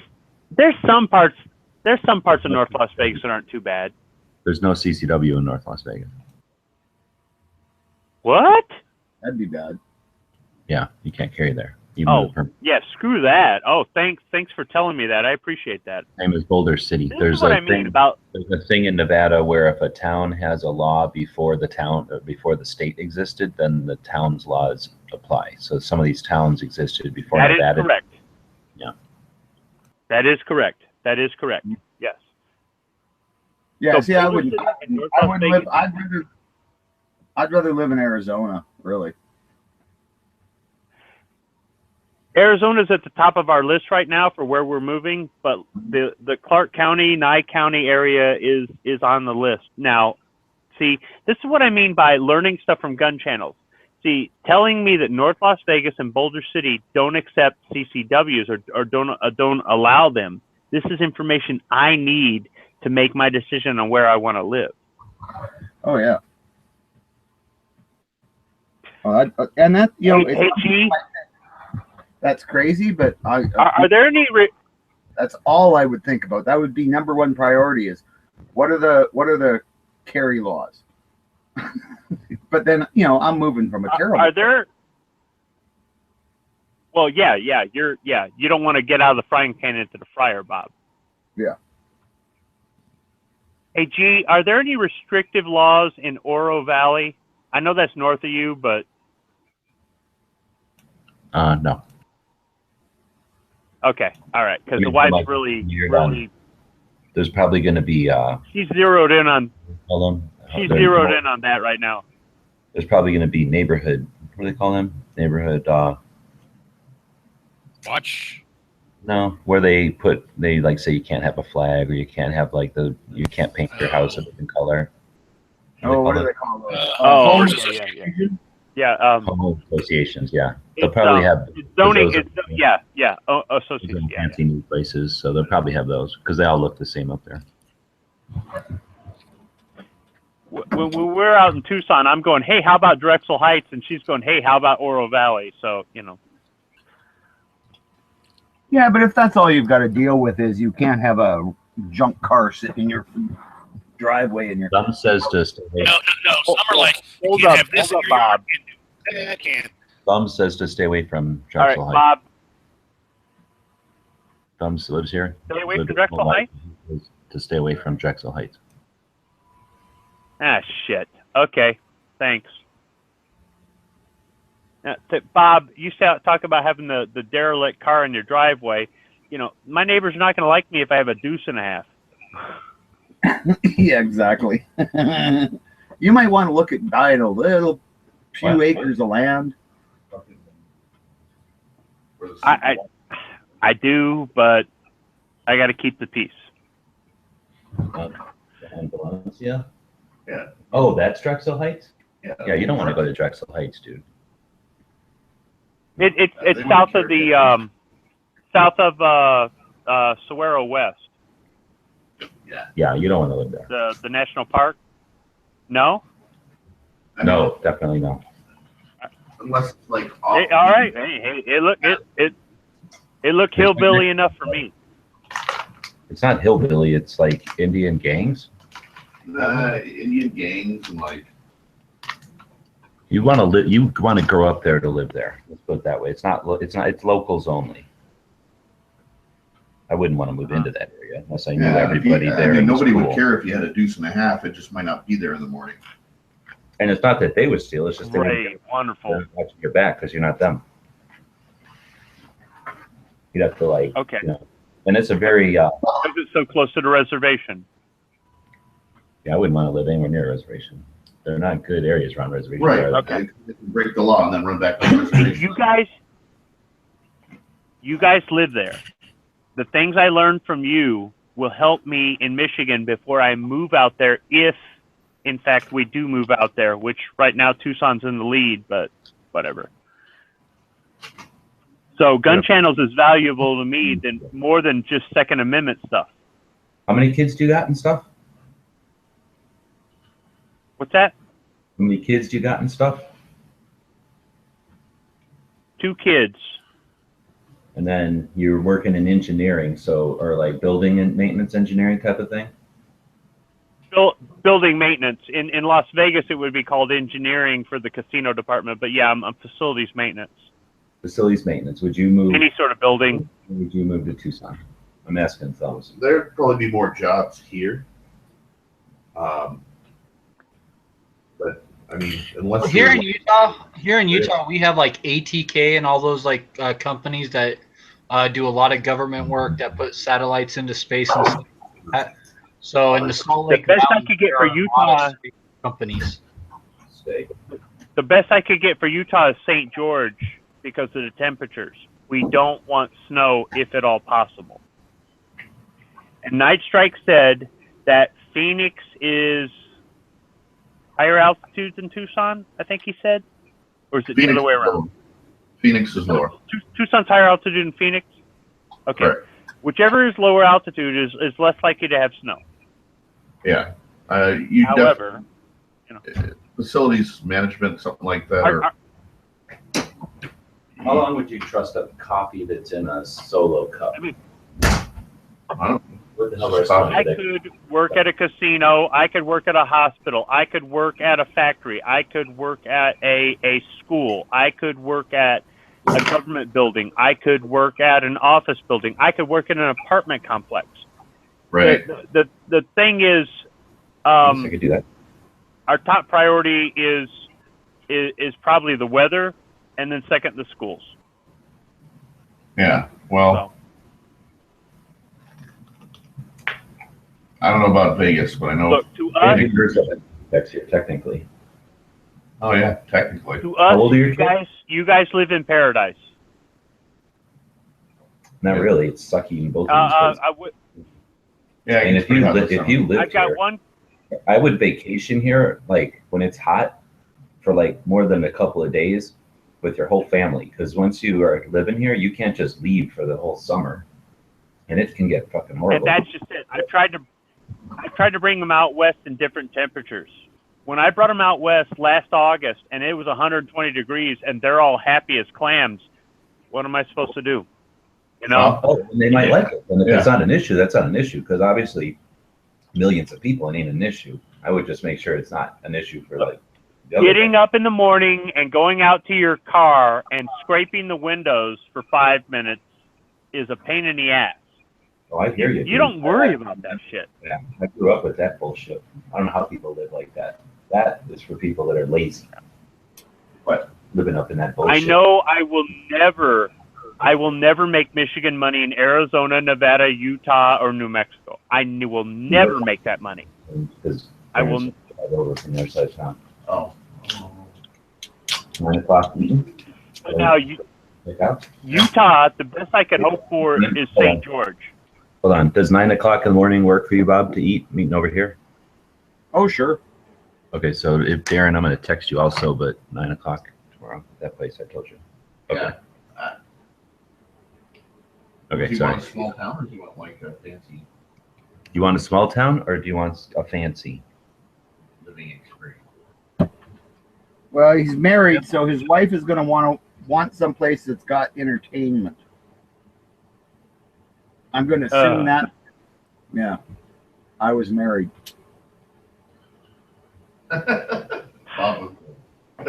Okay. My go-to was SP. We go out there a lot, so. But entertainment, I don't know about that. Museums. Now, what about Salt Lake City? That's not in the options because it gets cold and horrible there? You know. Yes, No. precisely. Salt Lake City was wet. Salt It Lake was City wet. and Moab No. are beautiful in the summer. Fuck that in the winter. No way. I would like to No. visit Salt Lake City often. That's what I like about Salt Lake City. St. George in the summer. St. George even in the winter is about the furthest north I can get her to move. So Not bad. it's Clark County, Nye County, Nevada, St. George, Utah, anywhere in Arizona, and Las Cruces, New Mexico. I'm sucking it right now. Too. Maybe El Paso, Texas. Fucking Texas. Arlington in Texas. Never No, fucking here's El Texas. Paso. I know. Oh, yeah, you don't wanna go to I've El- had lots of people tell me For that. work, if you're looking I've for had work, lots of people tell you're me not going to find it in St. George, man. St. George is more of a retirement community, and they don't have a lot of job openings and a lot of like to get a job in St. George, you have to be friends or family with someone really. You know, I've worked down there quite a bit, and I know people like half my family lives down there and stuff, and like you really have to know someone to get a decent job down there. Like even to get a job at like fucking Burger King, like you have to know somebody. Okay, this is good information for me. This is good information for me. Look, Like, it's you beautiful live when in it's like to paradise. live You there might, and you might stuff. not think so, but for us, you know, Tucson is paradise. So, you know, say what you want, but I live here be for happy we don't get snow. You know, I mean, I'd rather look at a saguaro than a damn oak tree. So I don't know about that. It's okay, but it's that shit. I've pulled needles out of my legs 2 weeks later after bumping against a prickly pear. You know, I mean, it ain't perfect. I'm not saying it's perfect. Living in the desert is not perfect, but for her and I, what we want out of life, and especially what we want out of life later, living in the desert is so much better than living in the snow. Ugh. But we will never ever see the money we see in Michigan ever again. It's gone because we don't have college degrees. So. Oh. Be cheaper here. Cost of living. yeah, cost of living is way cheaper out here, probably. Car registrations are cheaper. Car insurance is cheaper. Everything else is about Food's the same. cheaper. We got all the food's grown in California and Mexico. We're right here. No. I've gone shopping at the grocery stores. Food costs the same. Gas costs the same. Nope. Houses cost about the same. Way cheaper. We live on top Cars of a might be pipeline in cheaper. California. That's gas is way cheaper than everybody else always. It's like $2. I live in Motown, and you pay less for cars than I do. You pay less for American-made cars than I do. So cars are slightly cheaper. Water is cheaper. Water is cheaper in the desert than it is in Detroit. Go figure that. I'm surrounded by the Great Lakes, and you pay less for water. All we got to do What is the work it down from. All we got to do is work it down from here in Nevada, and you got to filter it. It's probably cheaper to just work it than to filter it. Yeah, Shit. because we got an industrial filter. So that we got corrupt. Well, a third of the We got corrupt mayors in Detroit who jack up the price of the water. So But I mean, other than car insurance, car registration, water, it's about the same. That's on the page. $30, 25 to $30 an hour. But now I won't. Hey, I won't be mowing a lawn, right? 4 and 3. Yeah. I won't be mowing a lawn. And then I get a government truck to drive. I won't be. Yeah, but you have to rake your lawn about every year. No. No. I won't be mowing a lawn. I won't be salting my driveway. Unless you poison it, which a bunch of I'm assholes not. do. You got your desert always wants to go back to desert, so you're constantly going to have weeds and shit, just like anywhere else on the planet. So You can lay down on plastic. I don't give a shit about that. yeah, it's just annoying. I don't give a shit about that. But it ain't mowing lawns, that's for sure. There's just as much to do. Yeah. Stuff we're out here. We're not like New Mexico dead desert, like sand and nothing else. We're an arid desert or whatever they call it. But the thing I realize is the desert is not for everybody. The desert is not perfect. But for my wife and I, the desert is us. Well, you know what? When it's the middle of winter up north, that's a desert too. It's just a really cold, miserable one. You mean the people? Shit. No, it's too wet, Bob. Oh, yeah, we don't get the wet where I am from. It's like Fuck the ice, fuck the frost, fuck the 2 feet of snow, fuck all the road salt. I want heat. You know. I want heat, and yeah, that's it. 120 degrees of dry heat does not bother me. It doesn't. I'm used to 120 degrees of humid heat in Georgia.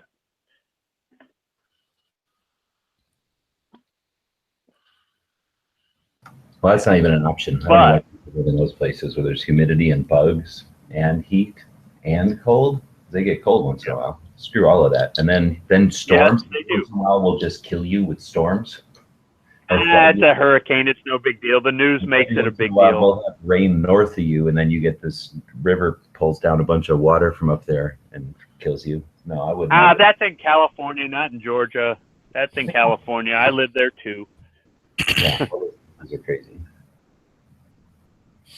I would live up in like Washington. All I know, nothing ever happens there. That's just always fine, except for every once in a while a volcano kills it. And then. Yeah, but then I got to live near Yankee. No thanks. Yeah. Oh, he ain't so bad. Bought me dinner again. No, look, I just know that there are downsides to living in all places. However, the downsides to living where you live are the most acceptable downsides to me. Even though I'm going to take a major hit to my paycheck, I really don't care. I think where you live is beautiful, and I love the weather, but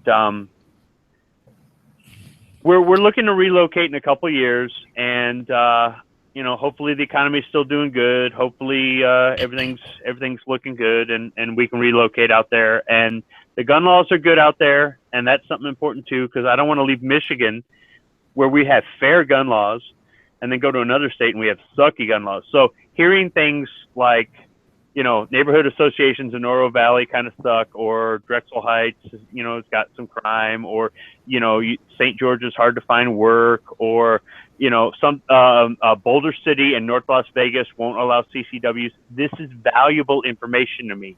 This is another reason why being part of the gun websites community is community. I mean, G-Webs, my wife puts guacamaya sauce on her tacos because you were talking about it on a chat once. What kind I of never sauce? heard of that shit before. I looked it up. Guacamaya. Oh, we were that's talking about eating it on eggs. Huh. Yeah, I never heard of that shit before. We don't have it in Michigan. Okay, so I Googled it, and then I found it on Amazon. I bought it for her. She liked it, so I bought her more. Thanks. You did me a favor, dude. So it's more than just guns. It's more than just Second Amendment. You teach other people in other places other things. Or I mean, everybody on gun websites does. New tagline for gun channels. It'll satisfy your wives. Yeah, no shit. Gun channels, So, making wives happy. Amazon.com. Yeah, Amazon.com. That'll Hey, satisfy it your works. wives. Yeah, no kidding. So I mean, I appreciate it. So hearing things, you live out there, you deal with it day to day. So you can say, this place sucks, this place doesn't. Or if you want to live here, just be ready for this. Or, hey, you don't move here because you can't have a CCW. This is gold.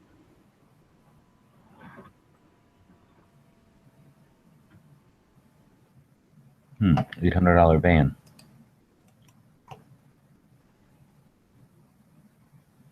Running or not? Oh shit! It's in. If you wanted a non-running man, Good. Equipment being inspected, fuel is compressed natural gas. That's why nobody wants it. How hard is it to unconvert a compressed natural gas in the Dodge? it's not that hard. You got to change the carburetor. Oh, that's one thing you do not want to fuck with. You take, No, yeah, don't. yeah, don't. Take it from guy from where we build cars. Don't. Okay, so Dodges are Here's the so thing, I shitty. move out there. Dodges are so shitty. I No, wouldn't fuck with it at all because they're so fragile. No, it's not. It's not a Dodge thing. It's a natural gas thing. But now, see, if I lived out there, I could haul it to Tucson, pulling the trailer with my deuce and a half. Oh, you really have a deuce and a half.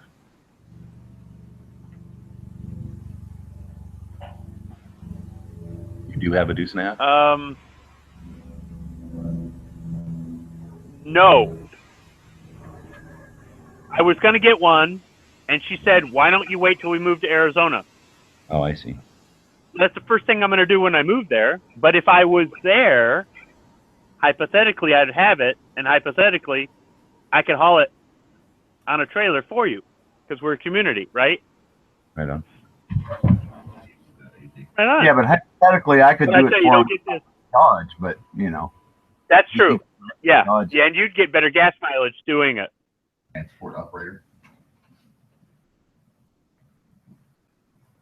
All right. Now, Bob, you need to immigrate. Where's that under? That is probably true. Hey, G-Webs.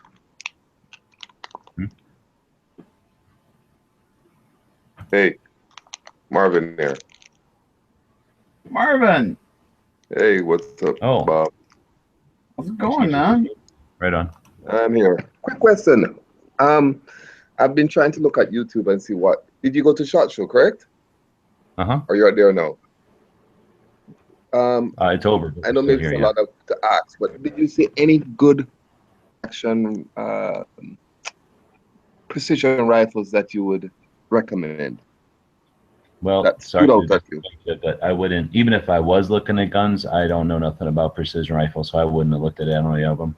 But I didn't look at any guns really at all. I was just there to do some stuff this year, some other kind of projects. Cool. That's would saw be an something interesting thing, though. Hold on, Bob. I think that would be an interesting thing, though, to eventually get a gun channels group that has like a reloader, a hunter, a long range, a CCW, maybe a military. You know, they have different types of people going to hit all these different kind of things. That'd be kind of neat. Mm-hmm. That'd be a cool challenge. See how many people we can bring under gun channels before they freak out and quit, tell us we can't have them anymore. Think we get 12 people in? I don't know. You can. What are they gonna do? Like, say they're only gonna say no. They're not gonna like tell everybody they can't come because you asked for too many, right? Right. It'd be kind of interesting. See how many people we can get here next year. So Marvin, if you want to come next year, Yeah. One of these days. We're gonna rent a house, or would it that's be we'd like to possible rent a to do it? If we're just talking theoretically, but is there any possibility you could, or would it be like non-thing? Oh, okay. I'll be. If it's in the possibility, Oh, then- yeah. I in Cincinnati, Ohio, on the 18th of February for they call it Precision Bullseye Shooting Nationals. So I'll be shooting in the Nationals, and so I mean it's more than possible. It's just I want to go to Las Vegas for a SHOT Show. Material handler transport operator. That's the one you were looking at? No, but that one, if you want to go around driving trucks or whatever. No, I don't want to do that. I said I want that job you were talking about where you get it. Oh, sorry. Where you get a truck.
What, everybody leave?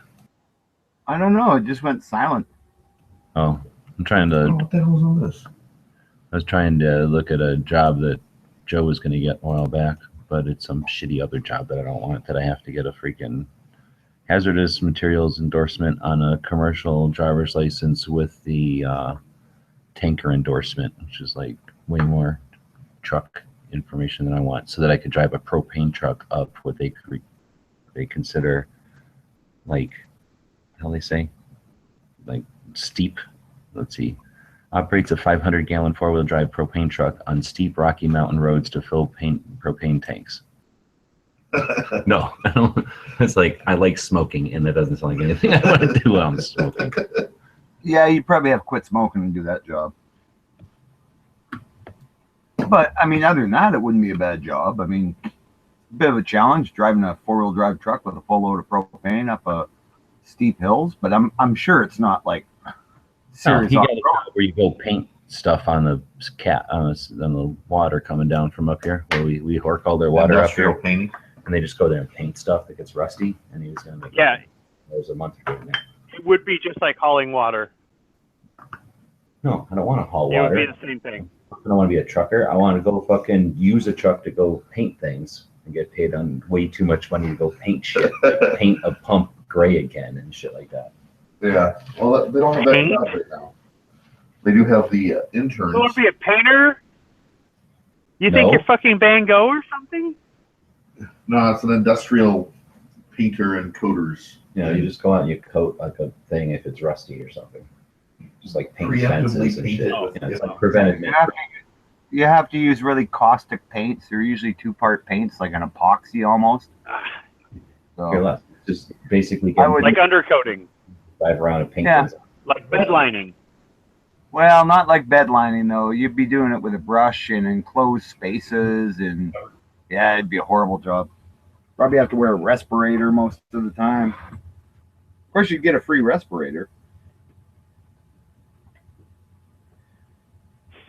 Well, since you put it that way. I know what those jobs are like. I've had to do them. It's like cleaning out the inside of a tanker truck. Yeah. Or Just being an climb into- underwater welder. Yeah, with a steam gun. You know, and climb into the back of that tanker truck, wear this special Wear this clothing that won't get dissolved. environmental by- suit. Yeah, no shit. Yeah. Sweat your And- balls off. Feel like you're Yeah. choking, and oh, by the way. Yeah, you got to But do it a does good. pay good. Well, it's true. It doesn't. It does pay good, or sometimes it does. You know, you die of cancer at 50, but hey, whatever. He's already close to that age anyway. By the time it actually started to kill him, he'd be probably in his 60s. Yeah, probably. Well, yeah, I guess if you're starting now, G's probably about my age. So, yeah, if he starts now, you had to kill him in the 60s. So that's not bad. You got 20 good years and making decent money, and it gets you in shape crawling into them tanks, that's for sure. Yeah. Crawling around on those oil pipes full of high pressure natural gas. I don't ever plan to retire, so I can understand the whole not worrying about 20 years from now thing. Yeah, well, I actually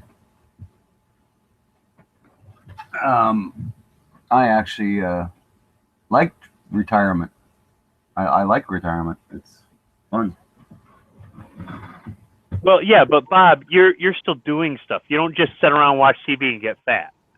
No, I can't do that. It makes me crazy. Yeah. How many people do you know that are retired that's what they do? Not very many. Like up in Canada, Really? for some reason. Oh yeah, like people retire and it's like, Grandpa, you know, you made that really cool wooden toy for me when I was a kid, and you know, it's like, yeah. Can I have like 20 or 30 of those for my school class that I'm teaching now? Guess. Like most retired people up here work harder. They're volunteered somewhere or something. I don't know. Old people are weird. I'm not like that. I'm always just fixing all of the shit I own because I'm cheap and I never buy good shit. So I always buy old shit. Oh, it's good shit, but it's old shit. So I'm always working on something. Half the retired people I've met are active and they're an inspiration. They make you want to live to retirement age. The other half the people I met that are retired sit around, watch TV, eat food, don't leave the house, and just get fat and die. Yeah, some people do that, but most of the people I know don't. But because I grew up in a farming community, so it's different there. Like, you know, farmers retire, they either give the farm to their kids and then hang around and help them out, or they sell the farm if their kids don't want it, and then they're just like, fuck it, I'm going to go have fun. And then they're just off traveling and doing stuff they could never do as a farmer because you were always stuck on the land. But none of them, like almost. I'm not happy. Oh, it is. Yeah, my parents did that. I'm not happy about having to work the rest of my life, but I made poor choices when I was younger. So I have to live with it. So whether I'm happy or not, who cares? I'm the dumbass who didn't get the college degree. Well, I didn't either. I went to university and everything, but I never finished it because the part-time job I got while I was going to university was taking up too much time, and it paid good money, and I found I was happy with just being middle class. I like being middle class. I'm not looking to be rich and famous. I don't want to have so much over my head that if I lose it, I'll stress out and my head will pop off. But yeah. I know that I would have more to offer to my children if I had a bachelor's or master's degree. I'm too old to go back and do that stuff. And some people go, no, you're never too old. Okay, yeah, maybe you aren't, but I mean, let's get real. Yeah, you might also have been paying off $100,000 debt for the first 10 years that you were earning money. So, I mean, and if you invest the money, that was a thing I was lucky with my part-time job, because it was like unionized and everything else. They had an automatic, you had to put money into your pension. And it was just like they took it off your check. Well, once they're taking it off your check, you don't even notice it was ever there. And then every time I get a raise, I just go, oh, instead of the raise, just, you know, put that on my pension plan. And that's what they did, right? So, and because I was happy with the amount of money I was making, it didn't matter to me. And I never even really noticed that I was putting all this money into my pension. So when I was 55 and having health problems, I was able to just go, oh, screw it. right? I'm done. Like I can get enough money from my pension to last me until my, government pension kicks in, and then, it's about the same amount of money, and as long as I live like I live, which is cheap, I don't have to worry about it until I'm dead, and then whatever is left, the kids will get. So. But you deserve that because you put into the system. Oh hell yeah, they tax the shit out of me, yeah. Mm-hmm. Like, I mean, I paid.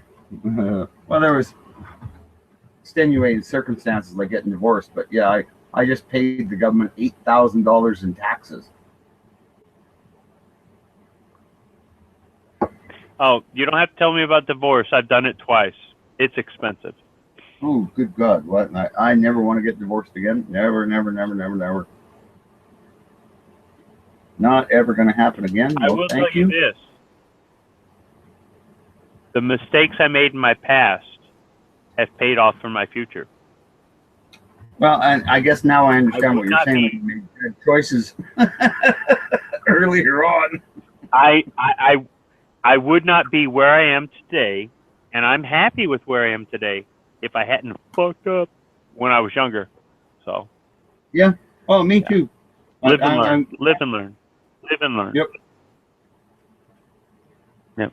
Yeah, we ever get a chance to sit down and talk over, I'll tell you about my bad choices, but I did stay married for 30 years. I would love to hear that, Bob. I would love to hear that. The thing is, I'm at an age, and I've only been at this age for a few years now, where I'd be willing to sit down and listen to somebody like you give me good advice. Prior to, so many years ago, I wouldn't have listened to any advice anybody was trying to tell me to save me. And my kids won't either. You know what I mean?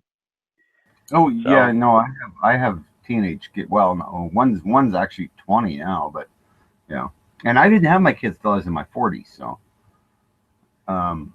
it's one thing I probably you have to say you have to say to yourself, they need to fall a couple times to start realizing that I'm not full of shit. Because you wouldn't have listened when you were that age either. Well, I didn't. And it sucks. You got to sit and watch. My father, I mean, even when he was in his 80s, and I was telling him about, problems I have with my kids, he was saying, well, I told you you'd have those kind of problems because you didn't listen to me. And he was right, and I didn't listen to him. Yeah. I mean, he gave me lots of good advice I never took because he had the experience. Even when he was 80 and he told you that advice, you were like, nah, what do you know? And then you walked out. Yeah, basically. Well, because I knew everything. I was 18. That is exactly what you do. When I was 18 years old, fuck, man, you couldn't tell me shit. I knew everything.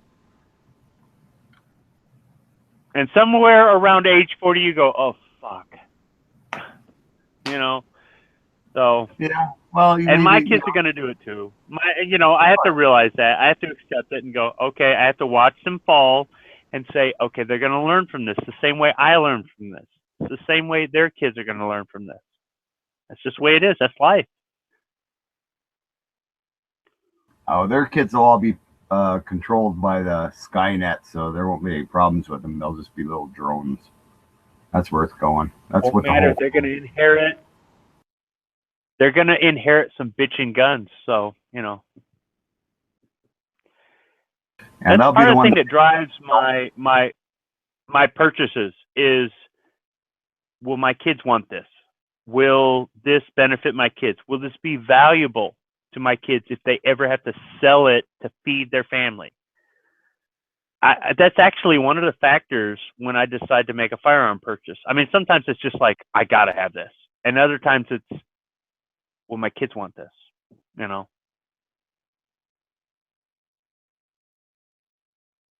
Yep. Well, I know my kids want some of my guns. Other ones, they're just like they're grandpa's guns. My daughter wants some of her grandpa's guns, the one she likes.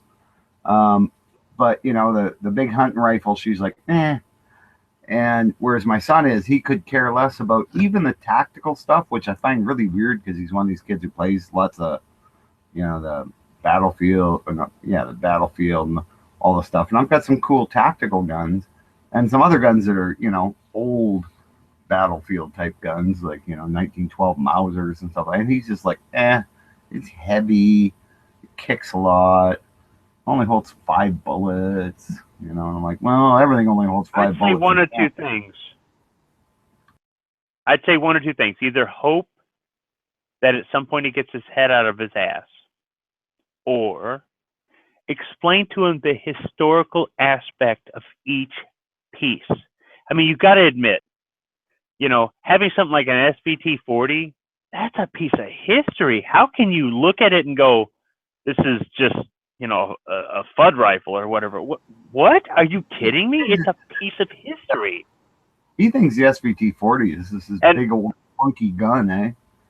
And I'm like, look at the marks on the bottom of the stock, that's because somebody leaned it over a broken cement wall and fired at Nazis. Yes.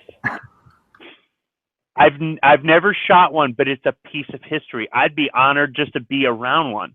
And, now I got to say, I can't believe nobody wants your high power because, well, it hits anything you point it at. So that's just my opinion. But yeah, no, it pretty much does. My daughter wants that. She thinks that's cool. But I'm I could see my kids fighting over my high power. But yeah, but nobody wants my to sons would be like, who's going to get it? Yeah, nobody wants the Blackhawk. Nobody wants the Piata. But I'm picking up some more guns. What? I have to get some more guns. My brother's buddy, who's also kind of my friend, has got to sell his guns off. So my brother's decided that there's 3 guns I have to have. I have to have this Ruger 1022 bull barrel that his buddy's got. I've got to have the 41 Magnum Ruger Blackhawk because everybody should have a 41 Magnum apparently. And he's got this Delta Elite 1911 that my brother says I have to have because I don't have a 45 and I can't be a man if I don't have a 45. And I'm like, well, I got 357 Magnums, I mean. Delta Elite is 10 millimeter. Apparently not. It's yes. apparently. And it is on. No, it's on my bucket. Figured it out last time, and it was some other gun. You keep calling it a Delta Elite or something. Delta Elite's 10 millimeter though. Bob Colt made 2 guns in 10 millimeter, the Delta Elite and the Delta Gold Cup. They discontinued the Delta Gold Cup. They still make the Delta Elite. It is a 1911, but it is 10 millimeter. It's 8-round magazine, single stack. And I have never shot one, and I want to own one so bad. Well, my brother insists that it's a 45. I haven't even seen the gun yet, and I keep asking. I queried my brother on this. And my brother Canadian has 45 is 10 millimeter. He says it's 45 ACP. Now there is a Gold Cup national match that Colt made that looks like the Delta Gold Cup that they used to make. They look a lot alike. Is there a They Delta? look a whole lot alike. Is there a Delta Gold Cup? There's a Delta Gold Cup that Colt used to make. It was a long time ago. There was one of the 2 10 millimeters they made. What Bob's thinking of is the Delta Combat. That's 45. But they did make conversion kits for the Delta Elite to change them into 45. And I've heard Edge say that I've heard Edge say that they made a Delta Elite in 45. I've never seen a Delta Elite in 45, but they made a conversion kit for it, and the Delta Combat is a 45. Okay, so it might be. Thank you for jumping in because I got no information on that. It could be my brother's got the name wrong and it's a Delta Elite or a Delta Combat, not a Delta Elite. But he insists it's a Delta. He keeps saying Delta Elite and he insists it's in 45 ACB. And he's, told me he shot it. So I'm like, he would know. He used to shoot competition. It very well could be a Delta Elite in 45. They made conversion kits for that. Yeah. Well, I wonder. I know these guys. They used to shoot competitions together. That I don't know. That IPSC is it? You use a 45, like a major caliber gun. I don't think they use them anymore. But it was all about Colts and the Packmeyer grips and the whole whack of magazines, and the gun had to be all. Yeah, sorry. But Bob, bottom line is, you immigrate to America, you get both guns. Fuck it. Well, no, I'm just 1911 chambered at 45 ACP, and you get a 1911 chambered in 10 millimeter, and you experience freedom. Well, I'm just saying. Like I say, I mean, I was talking to a guy at, actually, surprisingly, at the Browning Museum. He was the volunteer on the cars, and he was from Ontario, and he's a dual citizen. And I went, well, I wonder how you do that. So I'm gonna have to look into that, because that sounds like the best. That's of not both too worlds. bad. That's not too bad. You get the same rights as an American because you're an American citizen, but you're also a Canadian citizen. I think they probably just. I've got a Canadian friend. He lives about 10 miles away. He married an American. He lives here. He's a Canadian citizen, but he lives here, and he doesn't have any guns. All you do, I gotta bring him all a you gun. need to have dual citizenship is come to America, become an American citizen, and don't renounce your Canadian citizenship. That's it. Yeah, but I still have to take the American citizenship test. You guys got so many presidents, and it'd be like really hard. I'm old, right? Having to learn. Just remember the most important ones, like Ronald Reagan and Donald Trump. But look, just go to Arizona and don't ever go back. And I don't know, sooner or later it'll just sort itself out. Well, there was in the RV park I stayed in last year. There was this one old lady, and I heard a couple people talking about her. And I said, "Yeah, she's from Canada. She hasn't gone home in like 20 years.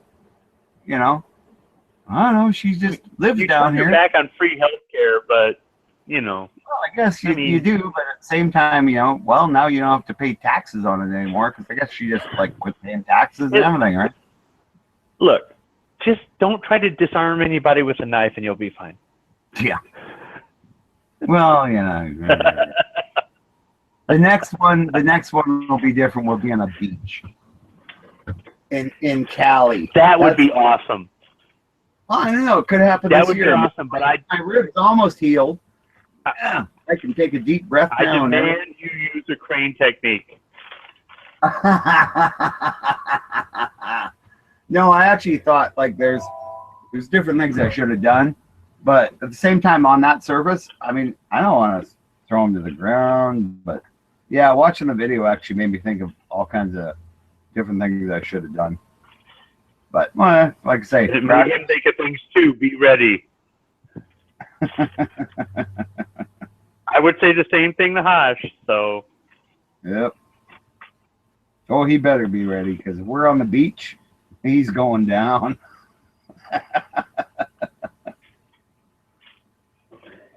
It's on.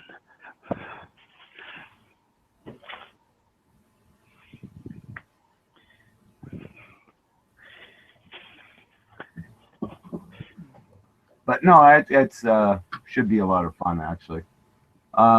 Looking forward to this year. I actually, because I came down late this year, I'm going to stay down, well, at least in the States, so I can kind of meander my way back up because there's all these westerns, like, you know, western, what you guys would call northern states, but that I really want to look at when the weather's nice instead of just driving through. Like this year was ridiculous, right? Worst drive. I thought the first year I came down because there was ice storms was bad, but yeah, this year it was like I didn't see shit. I saw this white tunnel of my headlights going down a highway, you know, with little tiny taillights showing up sometimes, and yeah, it was just like a snowstorm the whole way, or at least it seemed like that. It wasn't, of course. I mean, lots of times I'd be driving along and, oh, this isn't bad, and then an hour later, oh shit. So it was just not a good drive down. Yeah, the United States is much better in the summer. I think everywhere's better in the summer. Well, Northern Ontario, not so much because of the bugs. Yeah, you just need to immigrate. Yeah, I know. I just got to figure out a way to do it so that it, you know, doesn't, you know, negatively impact on income and my ability to just go and live in a camper for, you know, the rest of my life, or until I'm too feeble to do it. And Yeah. I'll just somewhere. I've thought about building. No. I mean, you have to be practical, and you have to think about how your income would be and things like that. But he'd be a valuable asset to the free states down here. Well, I think I fit in a little better down here in some ways, but in some ways I also am, because I'm more. I mean, even though I am ultra redneck in Canada, I'm a little bit left wing in America.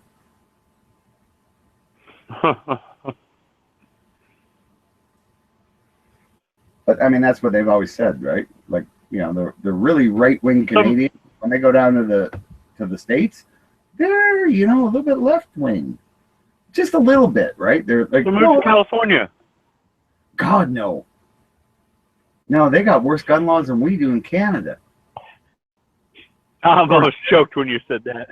Yeah, ours are about to get a little bit worse in Canada. So, I mean, can I be down here as a refugee because they won't allow me to go back into Canada with my guns?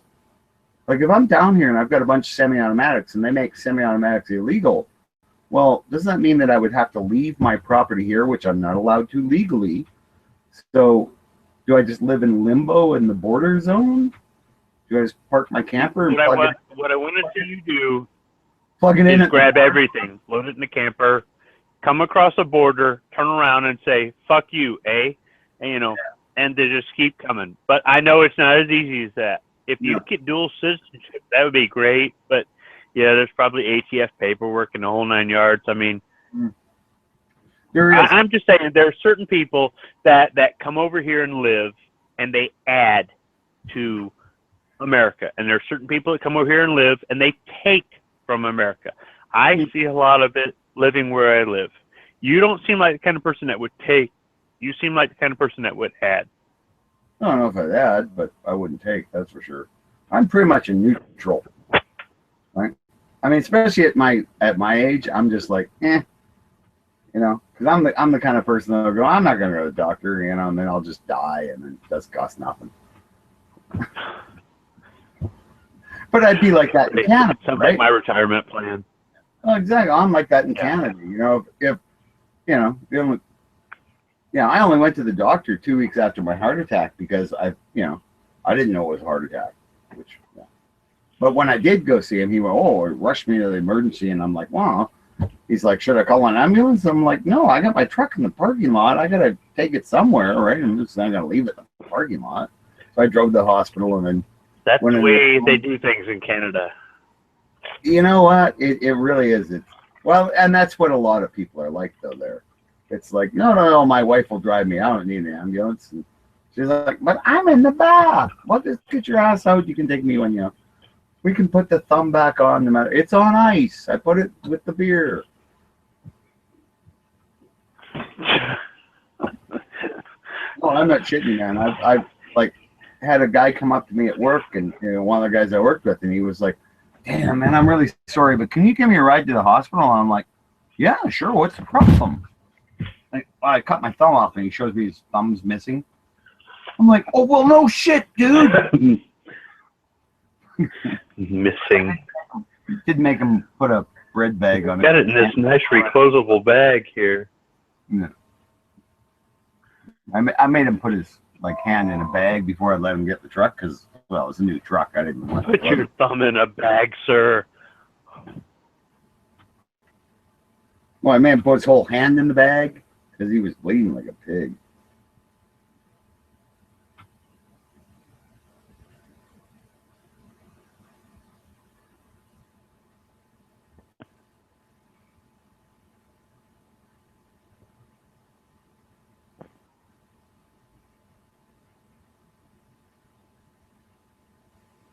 So if you have to go back up above the border, you're going to be driving into ice and salt and crap. Ugh. Yeah, I know, but I'm used to it. I still got studded snow tires in the truck.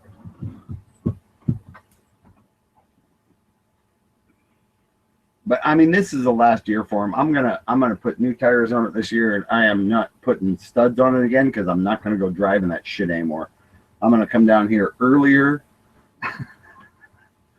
maybe fly back in the middle of winter, you know, for a month or something, and I'm not doing this shit anymore. I'm tired of driving that crap. It's not that it bothers me. It's just like I don't like getting out of the truck when it's that cold. I just don't like the cold anymore. I don't. I can still go stand outside at -20 and have a cigarette and a t-shirt, but yeah, it's not fun anymore.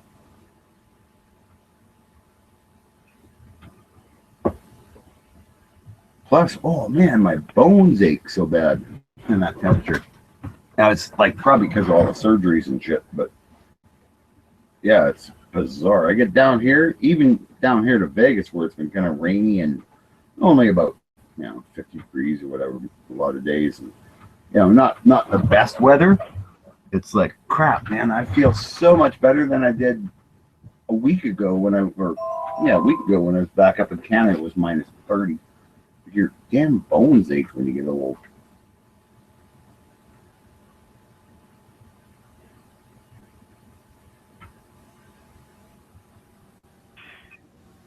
That's just part of getting older, and we all have to accept it. Mm.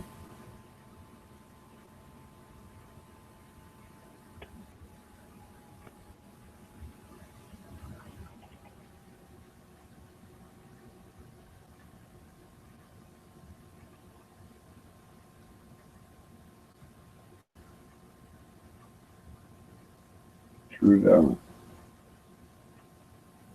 Yeah.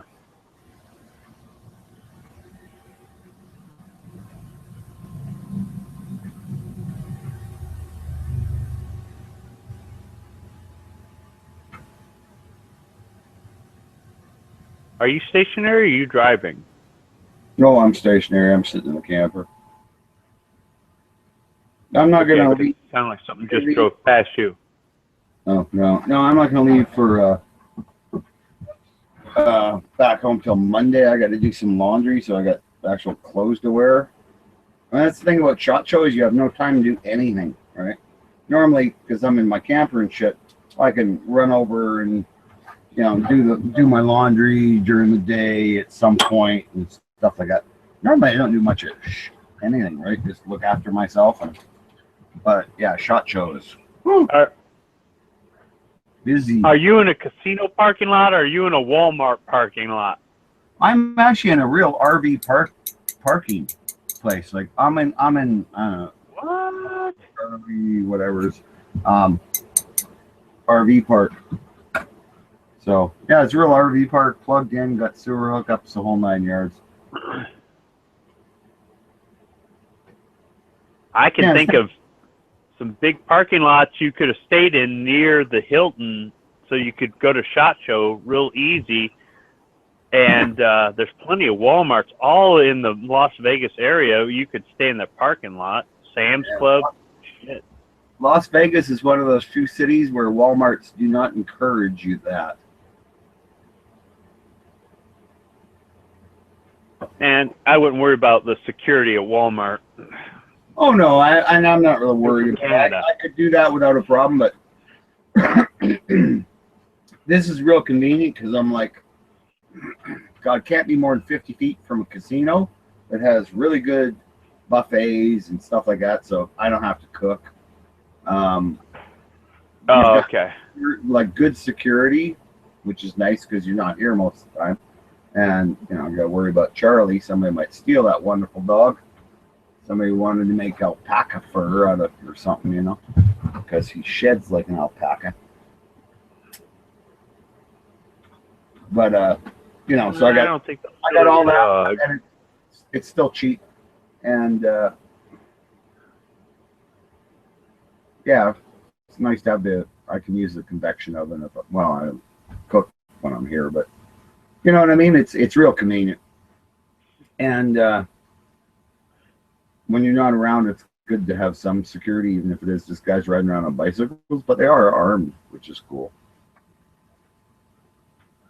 I think. With Oh, 9. I see where you're at on the map. I see where you're at. Okay, I gotcha. So anyway, like, I get the it's inside. cool. It'll take me 3 days to get back to Canada, and then 3 days back here. So, I mean, go back, grab my guns. Now I might visit my girlfriend. So who knows? Yeah, you got to take care of that. Yep. If I just went back there and got my guns and came back here, I wouldn't have a girlfriend anymore. I'm pretty sure. Plus, she got a new dog, so I have to introduce Charlie to her new dog. Oh, that's gonna be fun because she's got a little tiny dog that's the size of Charlie's foot. And They're a little bit higher maintenance. Yeah, girlfriends? Wives can be a lot of maintenance too.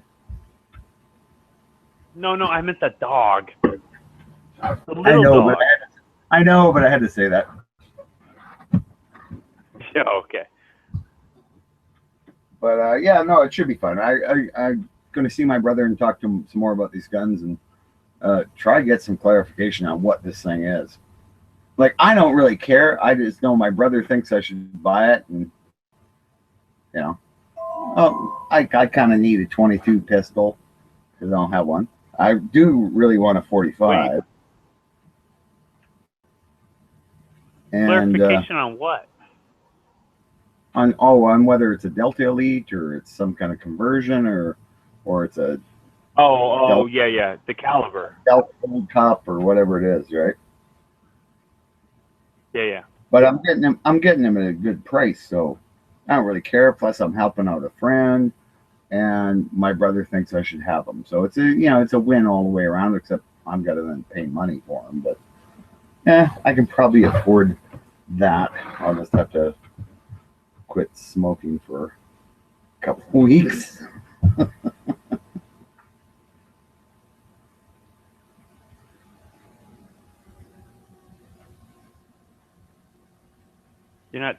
You're probably not dealing with any stress right now, so what do you need it for? Yeah, well, I don't deal with stress. I haven't for years. Well, I haven't since the divorce. I just decided. Well, you're talking about smoking. Cigarettes help people deal with stress. Oh, cigarettes? No, that's the addiction, man. I was 13 years old. I had my first cigarette. Stupidest thing I ever did. I hate the damn thing. Oh. But for whatever reason, they're really hard for me to quit.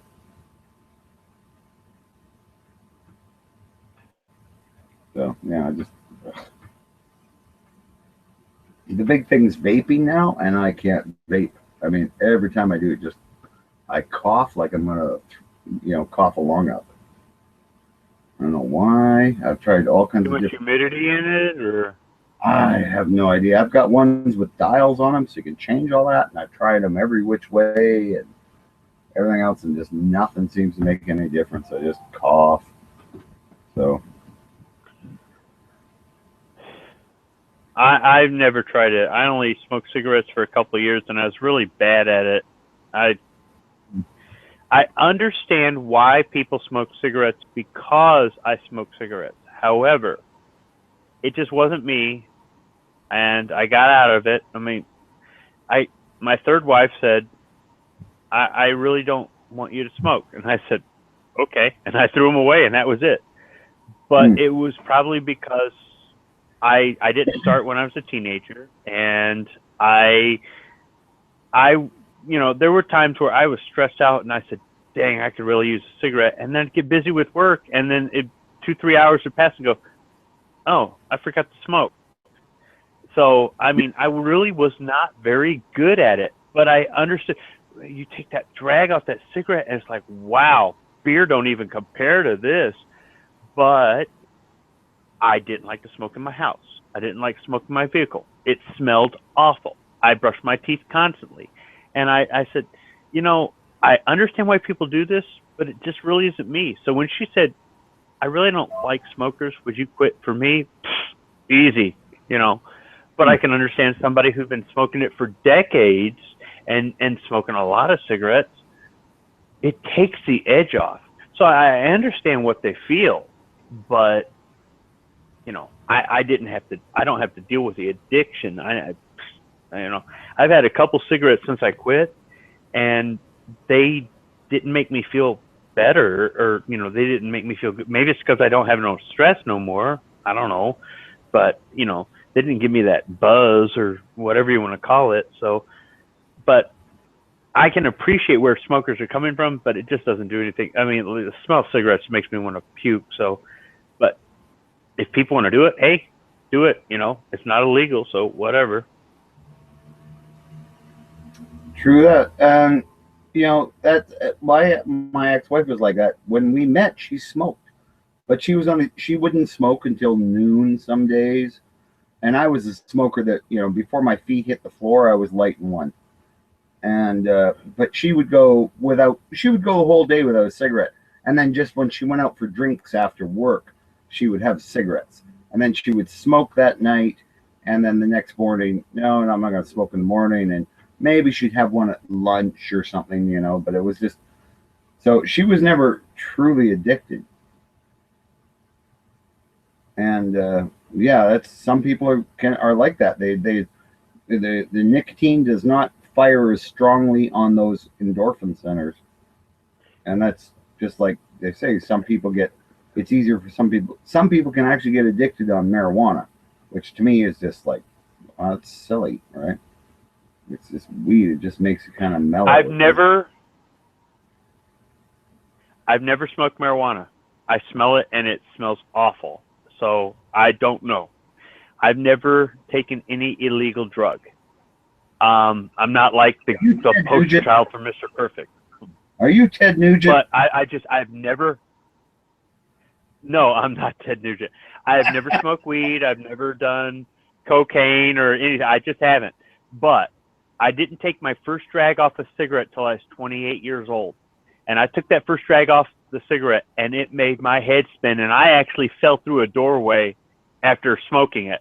And it was something else. It was like, wow, alcohol doesn't even compare to this, But I don't know what it feels like to smoke marijuana or anything. Now, my opinion on that is, do it in your home, do it in your car, do it whatever. That's fine. Do it at work, maybe not so cool. Do it while you're driving, maybe not so cool. Do it while you're handling a firearm, not so cool, that sort of thing. But do it in your home, who really gives a crap? Now, if you have kids in your home, that's your personal choice. But if you don't want your kids to smoke marijuana, don't smoke marijuana around your kids, because they're going to do it. That sort of thing. But I think it's up to people to make their own decisions. But for me, just the stench of it alone is enough to make me go, nah, I don't want to try it. Now, I've heard people say it makes you feel really good, and I don't doubt that. But I get enough off booze, so I'm good to go. But, I don't even drink every day. So, it's everybody's got their level. So what do I do? Some people might smoke weed and never drink alcohol or whatever it is. Everybody's got to find their thing. But the people who say, I don't do anything, I just have a hard time believing them, Yeah, I think just those people. Drugs has never been my thing, but I don't care what people do in their own home. I kind of do. If it involves their children, yeah, because those will make messed up children, and then they'll go and kill a bunch of people 5 or 10 years later. Really? Oh, children who are abused are most likely to become serial killers. Not abused, but they see mom and dad smoke weed, and then when they become adults, they go, well, mom and dad smoke weed, so I'm going to smoke weed. Oh, no, I was talking about... If you don't want your kids to smoke weed, don't smoke weed in front of them. No, I wasn't talking about the weed. I drink alcohol, right? So no, I wasn't even talking about that. I drink alcohol. So if my kids drink alcohol, I'm not going to be like, why do you drink alcohol? Well, they're going to, well, because you did, dumbass, So. No, I wasn't talking about that. I was talking about, because I fixated, my mind fixated on when you said, I don't care what they do in their home. And I was like, no, that's the one thing I do. Unless it involves, I don't care if they smoke or drink or whatever. But as soon as it involves them like hurting their children and shit like that, I have a problem with that. I mean, I know it's their kids. Well, yeah. I don't have a problem with discipline. you know, the kid does something stupid, smack on the ass. I think that should be acceptable and allowable throughout the. Need that. I truly believe that. I don't believe you should be able to beat them within an inch of their lives. I don't believe you should be able to sexually exploit them and shit like that. But, you know, like a smack on the ass, I'm fine with that. Right. No. And that's where I think there's this really weird line, right, where you go, you know, but it's their personal lives should be getting involved in that. There's such a line that you have to go, like, do we? Yeah, I have problems with that, man. I really do, and not like problems with anything. We were talking. No, that's why the Second Amendment thing service has so well with me. You see, that's okay. If you don't put your kids in the emergency room, how are you abusing them? Yes, and yet children can be abused, but before they get in the emergency room, right? Because there can be abuse that doesn't put them in the emergency room that can still be just wrong. Well, yeah, I guess if you bring that up, then actually, yeah, you're right. So I guess I don't have a solution for that, but now I okay, yeah. Now that you say that, yeah, I see a point. I guess what I'm getting at is, if you have kids and you live by a certain standard, and your kids live by that standard, and you're disappointed in your kids, you created that standard. So be willing to accept, whether it be how you talk, how you dress, what you do in front of them, whatever it is. If your children see that, they might emulate it. If you don't want your children to do act or you know, thing X, don't do act or thing X, because your children will do it. Now, as far as the government involvement, I want as little government involvement as possible. I can tell you, I've dealt with the friend of the court. I've dealt with family law, and those people don't give two flying Fs about your kids. They care about their spreadsheets. They don't care about what's best for your children. They care about what's best for their board that says what's good and what's bad. They don't care. Their department. It messes with yes, and it sucks, but that's just the way of life is. So I have to go back to the whole, I don't care if you do this or that or this in your home or on your personal property or what you pay taxes to live in or live on or live near or whatever, you know. As far as the kids go, yeah, I guess I don't want the kids hurt, but somebody needs to figure out the fine line between hurt, their opinion of hurt, and what actually is hurt, and, you know. So that's a very difficult thing. That's a very difficult thing. But the bottom line is, though, teaching your children responsibility falls into the whole, I'm going to live a good life, I'm going to live a healthy life, I'm going to live a responsible life, and my children are going to see this. And firearms can definitely fall right into that and teach them, these are not toys. These are not the things you see in the movies that look cool but don't do anything but, you know, kill the bad guys. They really are dangerous. However, they are fun. And they are part of America. I know you're from Canada, but they're part of American history, and they're part of America's freedom and stuff like that. So firearms are something you can integrate to bring the family together as opposed to bring the family apart. So, I mean, up in Canada, we do have a firearms culture, and I mean, we probably have. Bob is more American than half the Americans in this country. I'll just say that.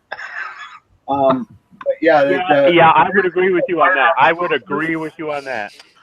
There is a real firearms culture in Canada. For a long time, it just got I don't know, in the 70s, But why do Americans think the Canadians hate guns? Is it because the guy's in Ontario or what? Yeah, well, that's who runs the country is Ontario, Quebec, and to a certain extent British Columbia. But it leaves out all the western Oh, it's provinces. kind of like Canada and New York. I mean, California and New York. California and New York kind of set the impression everybody else gets of America. Yep. Yeah, it's exactly the same. And I mean, I have to admit, I was kind of guilty of that.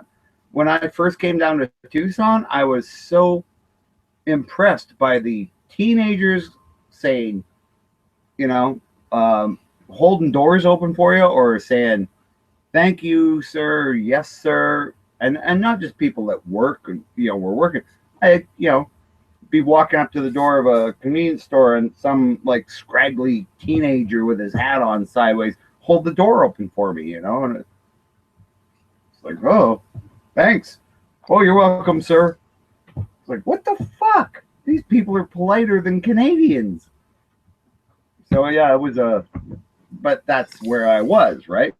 Because I was in the middle part of America instead on either one of the coasts. It's not that they're more polite, Bob. We're just better people. Oh, please. But that's on in Canada. In the middle part of Canada is like the middle part of America. I mean, there's hardly even any differences in the accents in a lot of cases. But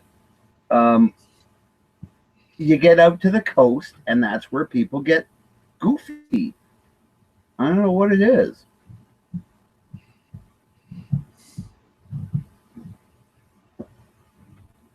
Oh, and now I'm being Costas. Costas? That mean a word?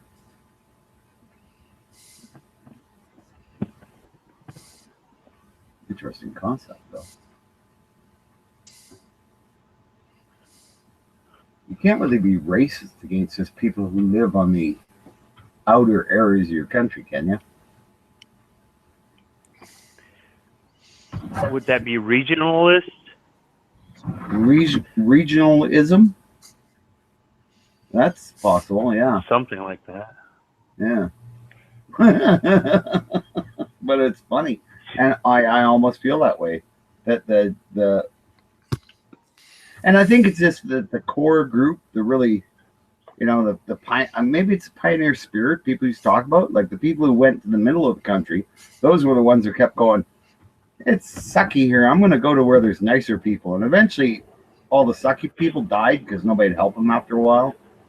That's why you get into the middle of the country and it's like barn raisings and neighbors help neighbors. And it's because these are the people who all went, well, these aren't the sucky people. I'm, you know, and I'll be polite because I want to get help. I don't want to have to die on the side of the trail like that guy from California.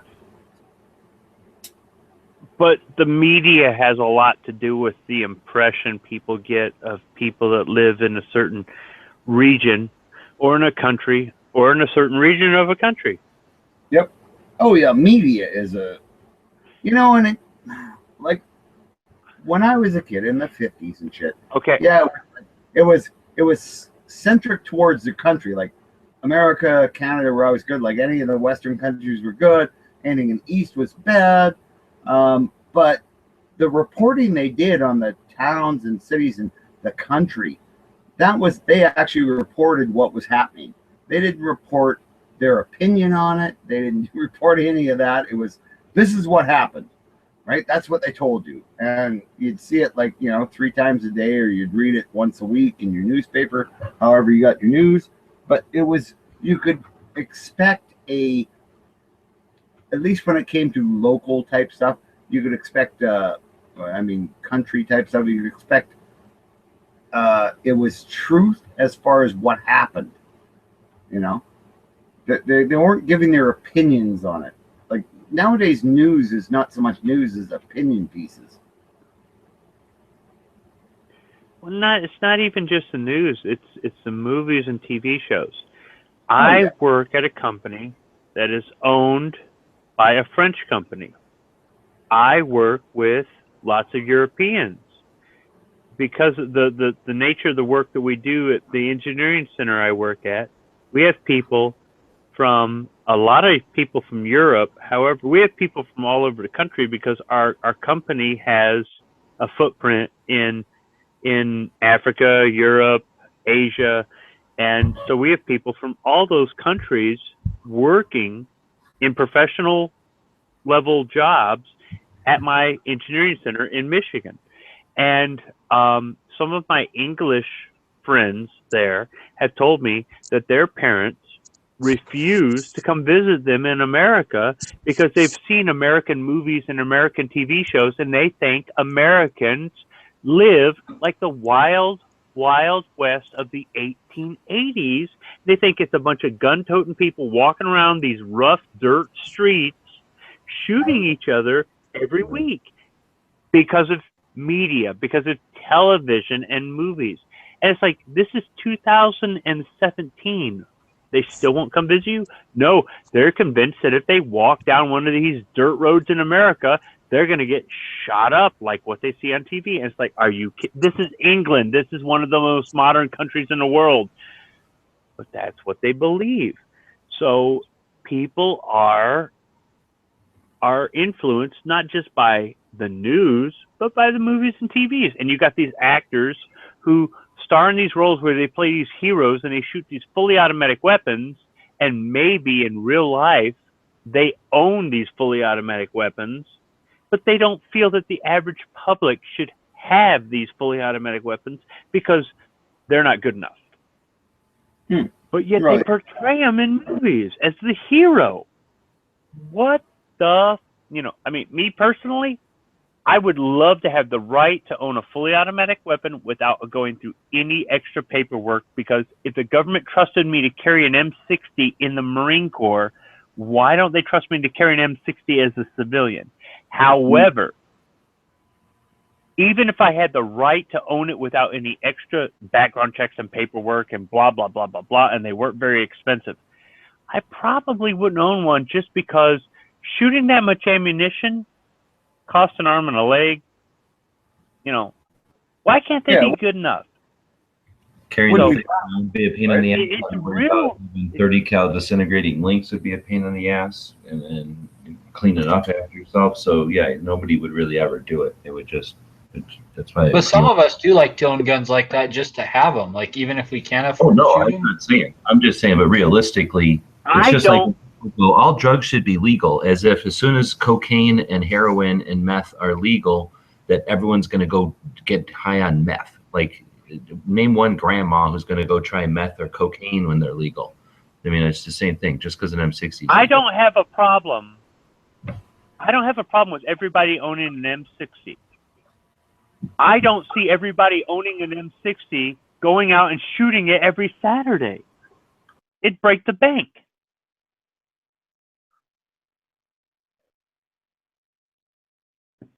But I don't have a problem with everybody owning one. They're heavy. Parts are expensive. Ammo's expensive. Ammo's the biggest expense. So, but you've got your people who only see movies and ABC News, and that's what they think of fully automatic weapons, and that's what they think it really is. And they have no idea. I love the fact that I've shot an M60 at the government's expense. I haven't had to pay for it. I've never shot a fully automatic weapon out of my own pocket. One day I will. Ouch. So be it. Isn't that enough? Look, I don't know what kind of urban carry holster they're going to carry this thing around in, but shooting it out of your pocket seems kind of difficult and dangerous. I mean, the dollar amount, paying for the expense of firing it out of my own pocket is enough to make me say, I'm probably never going to own one of these. Isn't that enough? What do you need the NFA for and all the other garbage, right? Most people don't understand that. They just see what they see in movies, or they see what they see on ABC News, and they go, oh, these things are dangerous and blah, blah, blah. Oh, the hero uses it in the movie, but they don't realize it costs a lot of money to operate one of these. If you're willing to spend that money on it, why shouldn't you have it? Why shouldn't you have the right to shoot it? I'm not going to spend that sort of money, but I have shot it because I served in the military. So there's a poor man's way to shoot a machine gun. Serve in the military, you know. But I don't see what. I mean, gangsters are not going to carry these things around. They're too big. They're too heavy. They're too expensive.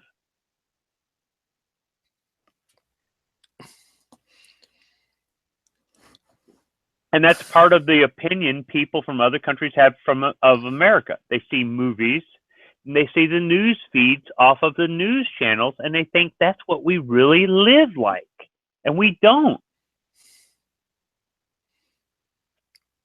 And I just finished dealing with my family for a couple weeks. Most of them don't know the difference between an AR-15 and the M60 you're talking of, and that's because of the news also. Yes. Yes. And don't get me wrong. In the Marine Corps, I carried an M60E3 more than I carried an M16A2. Now, I have an AR-15 that is set up as close to an M16A2 as legally possible. Why? Because that's what I trained with. That's what I went out and qualified with. That's what I went and learned on. However, how old are you? I also A1. Hold on. Did you have an A1 or an A2? I had an A2, so I've got an AR-15 that is set up. Go check out this. I don't think I even took pictures of it because I don't have a good enough camera. But Colt had a reproduction A1 or 2 come out now. It is sweet. I really kind of want it. Yeah. I think it's the only A1s I ever saw were in Egypt. The Army Reserve had A1s with A2 uppers, A1 lowers with A2 uppers.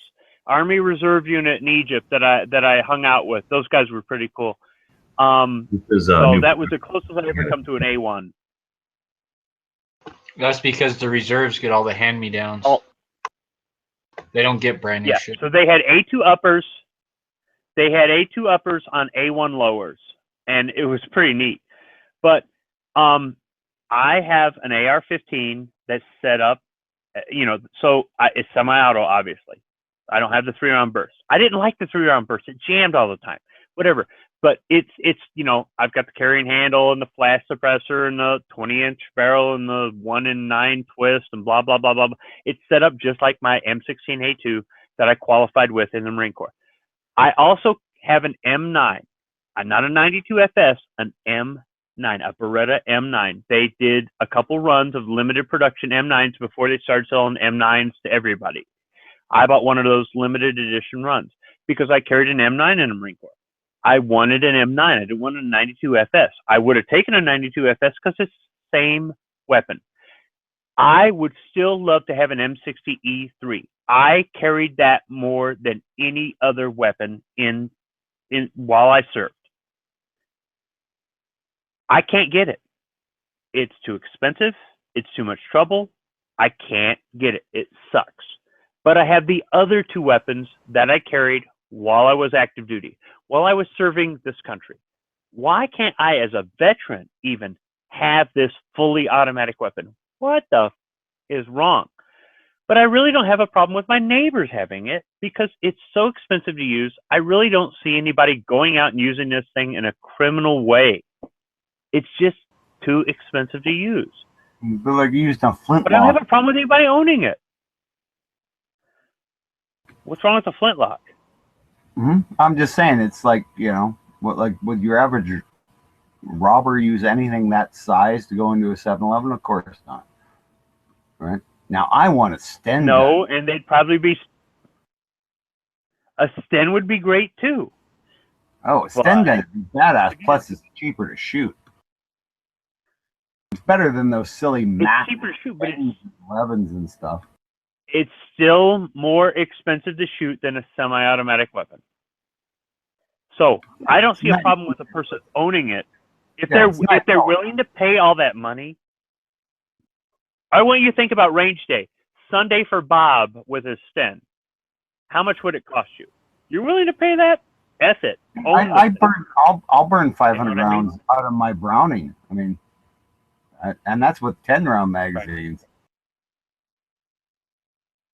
So think about the cyclic rate of a Sten and not having a limit on what you could load your magazine to at the range. It costs you a lot. That alone is enough. What do we need the NFA for? What do we need all this government regulation for? What do we need people not trusting their neighbors for? You know, I would love to own an M60E3. Would I ever take it out and shoot it? Probably not very often. Not very often, maybe not even ever, because it's so expensive. Oh, you'd have to take it out. With it. Why can't I own it? Man, I don't know. I mean, if it came down to fixing my pickup truck or shooting my M60, I'm going to fix my pickup truck first. Oh yeah, but you're still But let it gather dust. Save up money for your birthday. Well, okay, yeah, you're right, Bob. I might do something like that. But let it gather dust in my gun safe, because you know what?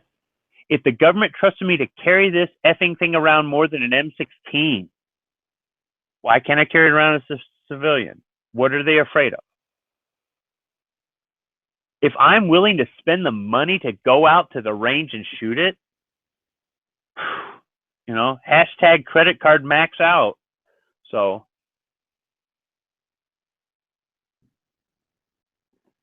that's enough right there. Think about a Thompson. Even if a Thompson was $500, think about, what has it got, a 75 round drum? And think about the cyclic rate and how many drums you'd have to buy. And Yeah, blah, most- blah, blah, blah, blah. most- If you want, most if you of want the to take a Tommy gun to the range, in an hour, you would spend $1,000. I don't know if you'd fire it that much. I mean, it's the same with any gun. You would utilize its ability, right? So you'd fire bursts, and because it's such an iconic gun, you probably wouldn't beat it up like you would if you had a Glock, and we're just going to see how many rounds you Not- put in the range. But that's only because there's the NFA. If the NFA didn't exist and they sold them literally at hardware stores for $500 like it was in the day. Okay. You know, but people Now would be gotta buy reloading. drum- Now you got to buy drum magazines. Now you got to buy. No, you don't have most of the Thompsons produced. The vast majority of Thompsons, I think, were the military ones, and a lot of those didn't use the drums. You couldn't even use them on them. They would only use the stick mag. So But they Bob, were what I'm saying is, no, they'll accept either one. It's a matter of availability. What I'm saying is, let's say Auto Ordnance Incorporated, which is in existence today, selling semi-auto and fully auto Thompsons, but mostly semi-auto, had the right to sell semi-auto to the open public with no NFA. You just did your regular 4473, blah, blah, blah, blah, blah. And let's say drum magazines were $100 a magazine, you know, and then you're paying $25 for 50 rounds of 45 ACP. And you're firing at a cyclic rate of, what does it fire at? Like 400 rounds per minute. Your average Sunday at the gun range would cost you so much, very few people would actually buy the things, even though they're $500. Now, lots of people would buy them. Just not a lot of people would shoot them, just like you're saying. Or they would be like most of the guns I own. They would have dust covered in them. I've got a brand new 9mm that's never been fired. I've owned the fucking thing for 2 years. It's been in its case. Actually, I'm debating on whether or not to shoot it or save it for one of my kids. But, you know, I mean, that's a reality of life. You know, it's, do you have the time? Do you have the money? Blah, blah, blah, blah, blah. You throw in the cyclic rate, suddenly the time and money becomes even less. That's deterrent enough. You don't need a law. You don't need a law. You just need people to be responsible. And the law doesn't make them any more responsible.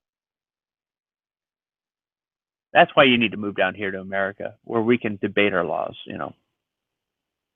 Yep. That's for true. But, I mean, at the very least, I think I should get a free pass because I carried one in the military. Every veteran should get some either semi-automatic version of what they carried or have like one free tax stamp to say you can get item F because you carried it in the military. So your M203, your M79, Just like in the old- your M60, you know. Switzerland, stuff like that, right? Everybody who's served has to have a service rifle until they're 65, and then they can give it up or not. It's up to them, but they have to have it in their home. That's Switzerland. They do that crap in Switzerland or somewhere. That's not here.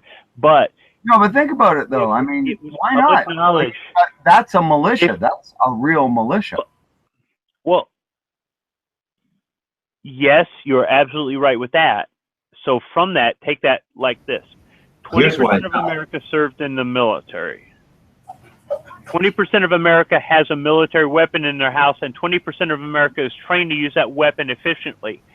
How many criminals are actually going to go rob houses if they know that 1/5 of the houses that they choose to rob, they may get their head blown off? The difference between what Bob's talking about there is that those people are called up by the state when needed. So that's not so much a militia as it is just a reserve of jackboots. So everybody has to serve though in those countries. No, a militia. So you've got a bunch of conscripts over here. The called by the government. Free individuals. Well, the militia is made up of free individuals, so that choose, not a But they bunch. can still be called to duty by the government. An official militia. Called to duty by the government. An official militia, but that's not our own. There's no. Is there a definition of the militia as being the only one? Do it. The government. He's all proud that he got 3 of his feet. Well, no, but I mean, historically, yes. In actuality or legality, probably no.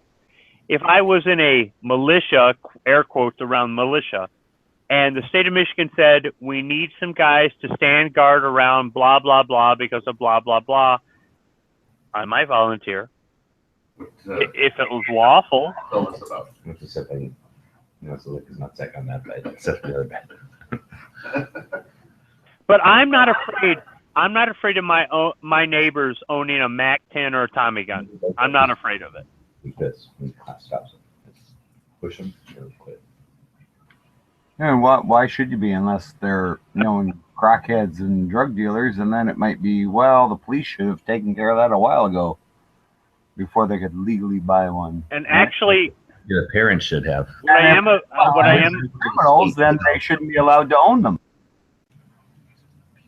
But what I am afraid of is that Biker Bob does not have a MAC-10 and a Tommy gun. That's what makes me afraid. I can't sleep at night because Bob doesn't have both. Yeah, not a problem. I have some pretty cool guns. No worries. Okay, well, it keeps me up at night. Yeah, VZ-58. I think you should get hours. citizenship. I mean, yeah, I would love to have. I think they should hand you a citizenship. I really would love to have a Sten gun. I think they're one of the coolest sub guns made, and I think they're one of the ones that just told everybody, you know what? If you want to make a good sub gun, make it super simple, super light, and easy to use, and don't worry about how accurate it is at 200 yards. I think we should give you your citizenship with a 1928 Tommy gun. But we should make you fill out a shit ton of paperwork to get the Sten. Not because it's not a cool gun, but just. Oh, I'd be fine with a Tommy gun. Yeah. Just give me a Tommy gun. I'm fine. I like it. No. I want to make you fill out paperwork. I want it to be a pain in the ass for you. Not for any other reason other than just to make it a pain in the ass. Welcome to America. Oh, I know. I've already dealt with the ATF for the last 6 months. Believe me, I know. What do you mean? Having one email correspondence going back over the period of 6 months is somehow. No, the first one. Hey, it's the ATF. Back off.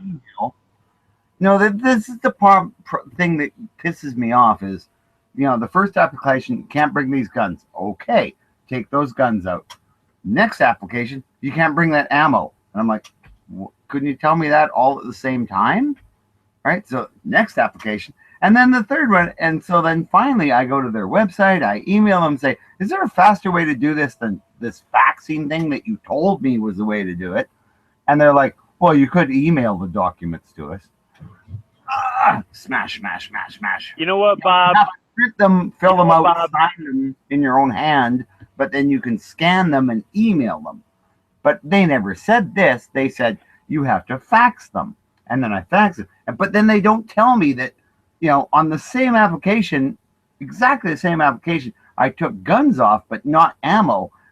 And the first application they said no, you can't, because you can't bring these guns. They didn't say you can't bring these guns and ammo. It's just bureaucrats. Look, Bob, forego the ammo. Just give me an address and a date, and I'll have Midway USA or Palmetto State Armory ship you the ammo. I'll take care of that. No Welcome worries. to America. It's all straightened out. I took all the Chinese, Russian, every other ammo off. The only thing I brought down with me is the American ammo that I had fair quantities of, but a lot more Chinese and Russian. But yeah, so it's all good now. But what a pain in the arse. Like, why can't they just tell you the first time? You can't do this, this, and this. Not, and then because that's our government. Well, that's bureaucracy, and it works the same in any country in the world, I'm pretty sure. I agree. I agree with that. I just want to say that the Chinese culture is inconveniencing me.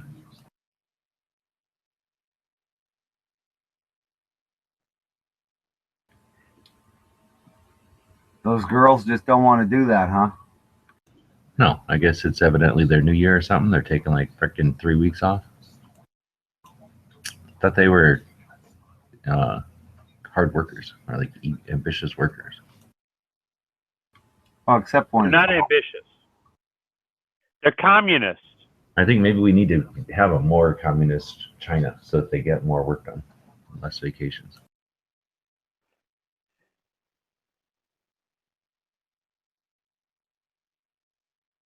You're walking thin eggshells there, G.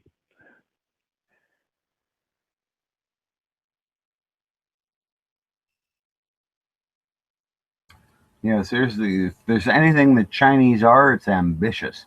Doesn't matter what government they're under, they're all looking to to step up the ladder, as they say. Every Chinese person I've met is always looking to get ahead. I mean, they're gung-ho. They're more capitalist than any other people I've ever met in my life. I disagree. Maybe the Taiwanese, but not the Chinese. No, well, because we get Chinese in Canada, I guess, because they immigrate there more. And yeah, it's crazy. We got more from the Middle East immigrating into Canada, dude. Oh, Somalia now. Now they're bringing. Oh, have you heard the latest? There's people who are like from Africa and Mexico and South America that are like endangering their lives to cross into Canada. This is the latest on our left-wing news, right?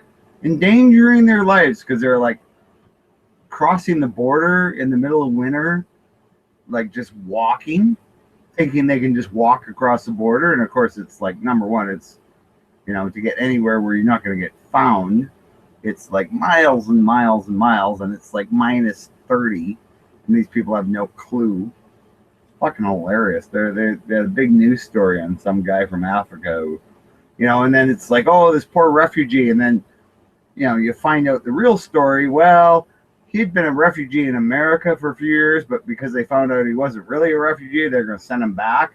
So then he rented a car. He'd been living there quite comfortably, rented a car, drove up to the border of Ontario, and then tried to walk across the border. And yeah, just about froze to death. So he had to be rescued, and it was like, it was just a joke, right? And the left-wing media, oh, this poor guy, and when you actually find out the story, it's like, no, he was like, living pretty well. He just didn't want to have to go through the process, right? He was just trying to, get another 10 years living in another country where he didn't have to go home and live in a shithole, which was not under strife. Bob, or anything. you said You said the key word. You said Ontario. That's Canada's California. Look, I live in Southeast Michigan. I Canada. deal with shipping and receiving as part of my. I deal with shipping and receiving and automotive as part of the secondary set of skills in my job, if you even want to call them skills. And we get a lot of drivers bringing parts from suppliers in Ontario. Most of them are Muslim. And I have asked a few of them, why did you immigrate from Jordan? Why did you immigrate from Pakistan? Why did you immigrate from Saudi Arabia? And the reason they did was for the free healthcare offered by Canada. Yeah. And some of them are lazy, and some of them are hardworking. It's a mix up between the two, but they're all very arrogant. And they all hate Canada. They hate America, but they want the free healthcare. They want the freedom they don't have in the country they came from, and they want the money. What do you do? You know, I don't know. They're there. You can't get them to leave. If they're working as truck drivers, who cares? If they're working as truck drivers and one day they decide to drive a bomb across the bridge in their truck, now I care. Yeah. You know? Well, you know, a lot of the guys I know. But they're milking the system. They're not putting in, they're just taking out. A lot of the mechanics won't work on the trucks if they know that those drivers have been driving them, because they've been known to cut holes in the floor and just poop out the floor so the three of them could just keep driving to make more money, right? So they won't even stop to use the bathroom or anything. They'll just cut a hole in the floor. And then the mechanic has to go, I'm not working under there, right? It's covered with feces and urine, and, you know, especially up here where it's frozen. I mean, I've heard this from like 6 different mechanics. He's gonna squat over a hole, and he's gonna in their truck. They'll poop into a bag, or they poop into something, and they wing it out the window. Nope. No, Bob's not lying. I wasn't going to bring that up, but we get a lot from Ontario. Bob's not lying. Whew. I've seen videos of them like bags of poop and stuff where people are all mad. No, I mean, that's not meant to be racist or anything. That's what I've heard, and the guys I've talked to. Care what race you're talking about? Who's going to cut a hole in their fucking truck and then squat over a hole when you could just easily have a bucket with a bag in it and then throw it out the window? Gee, you got to be kidding me. They do that in Europe, but yeah, no, the drivers from Ontario, some of them do that when they're teams. Yes. I had one pull off his sandal and swat the phone on my desk and go, that is all Saddam understands.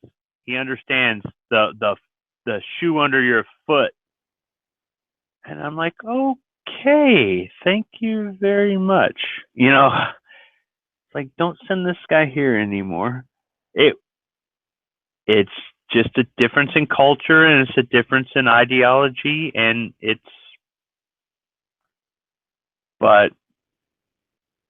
real. It affects our laws. It affects our taxes, and it affects our gun laws, and it's unfortunate.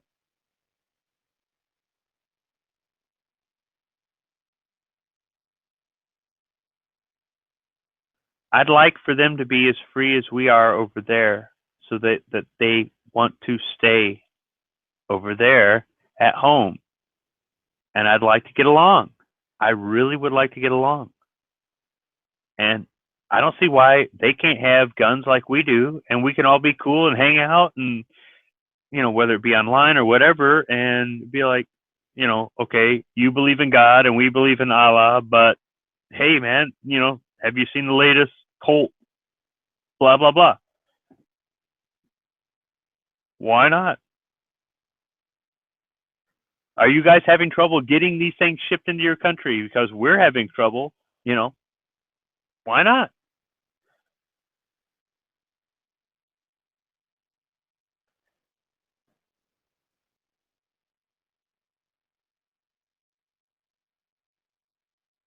It'd be funny to watch Foos try to reassemble his CZ while Ahmed was trying to reassemble his, I don't know, whatever, over there, his Hakim, right? And who can get done first? Anyway, guys, I'm gonna have split. It's like I don't know, 11 o'clock here, but I gotta hit the sack. I gotta get shit done, and we're going for breakfast at 9, right, G? Yeah, we're gonna meet Darren over there, so we'll just meet Hey, you Bob. at the place at 9. You're gonna drive over. Yep. Hey, Okay. Bob, before you take off, man, Yeah, Dad. when are you heading back? I think I'm leaving here Monday, so I should be somewhere around Salt Lake City. I think I'm gonna hit there. I think because I think it's about 5 hours or something, 6 hours. But yeah, Are you going to do the Daily Gun Show on Monday? Yeah, I'm gonna try to do it on while I'm driving because I got the internet's on the phone. So I figure if I just use the phone, it should work while I'm driving. Did you get an American phone yet, Bob? Oh yeah, yeah. Hey, shoot me your number on Gun Channels, man, so me and you can stay in touch. Because I called that place with the Browning shooting range, and they said Yeah, to yeah. give them in advance, and me and you can go in there. Oh, that'd be cool. So. Well, I'm gonna And then- do that on the way back. I wanna get up there as quick as I can, and then on the way back. No, I know that's totally cool. I'm just saying, like, shoot me your phone number so we can stay in touch, and I'll text you back mine and all that, and we can stay in touch and then organize this stuff. You know. You Oh, want yeah. to get there as quick as you can. That's why you're waiting around until Monday to go up there. Well, no, I'm waiting around till Monday because I got to do laundry because I have no clothes to wear. Just laugh. You're gonna take At him least to he's practical. No, it's good. I gotta do laundry. I gotta do some stuff. I gotta Laundry. straighten out the back of the truck. I gotta do some shit before I go. Right. All right. So I'll say it, Bob. You don't have a woman to do the laundry for you, so it'll take you a whole day. well, that's part of it. I got about 3 loads of laundry to do. So yeah, it is actually. I was gonna take the hit on that one, and there you are going. Well, it's part of it.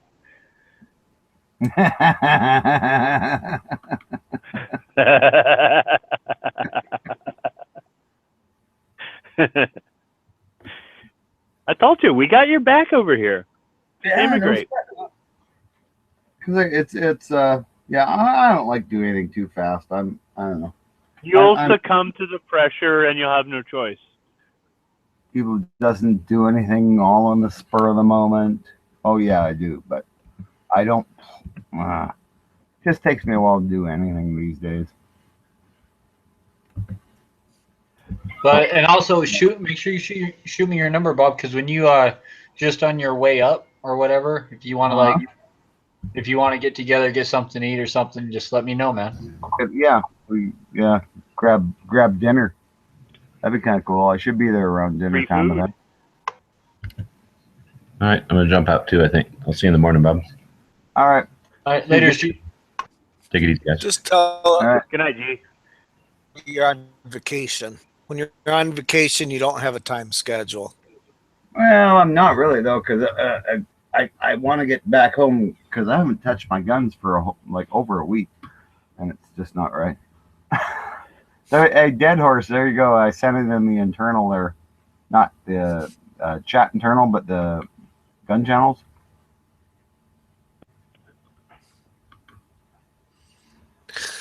Sweet. Now, are you going to do the shoot with Dead Horse? From what Dead Horse told me, that sounds like a lot of fun. Oh God, yeah. I haven't shot that many ARs, right? And he's got a shit pile. And I don't think have you shot a VZ58, Dead Horse, No, I have not. or a Browning high power? Oh yeah, I've shot a high power. Okay. Well, VZ58 will be new for you. Oh yeah, that'll be sweet. Yeah. I got my little Remington 1100. My That favorite. would be a video I would love to see. So yeah, it'll be fun. I won't have my decent magazines, but oh yeah, I got my 5-rounders. Wonder if they sell them somewhere in Salt Lake. Oh yeah, dude. Like the VZ58, does that take just regular AK mags? No, it's proprietary mags. That's one of the problems with it. Proprietary mags. All right, I'll see what I'll see what I can do, bro. Yeah. You can find it. I know, like I pay. Yeah, you might have to order them. for the 5-round pinned ones.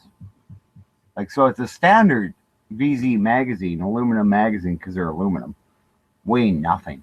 But they put an aluminum rivet through the back edge, so you can only put 5 rounds in them. So I mean, I have a whole whack of them. I'm like, zombie apocalypse, no rule of law. Figure that'll take about a minute. Take that rivet out. Haven't tried it, but yeah, I'm pretty sure.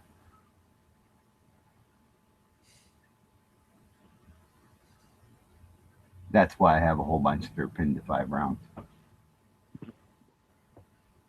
But yeah, the gun came with 4 in a leather pouch.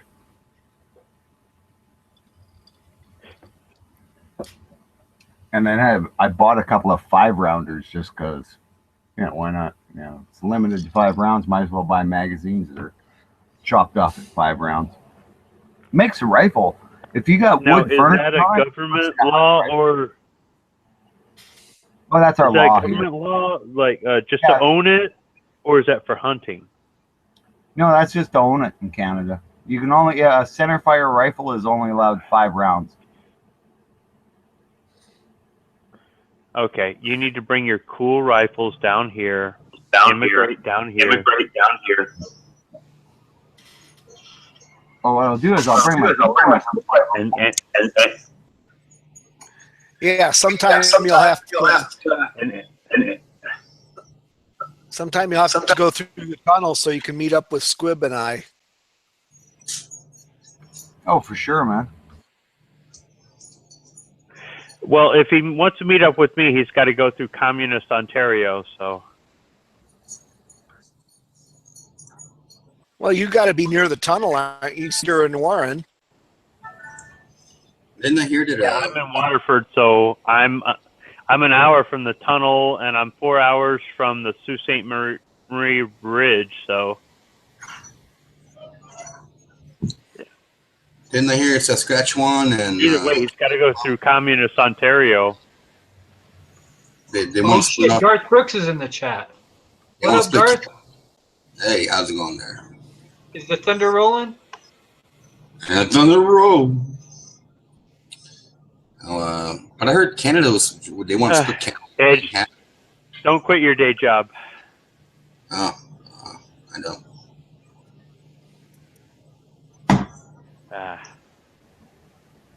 Happy Blue Ribbon.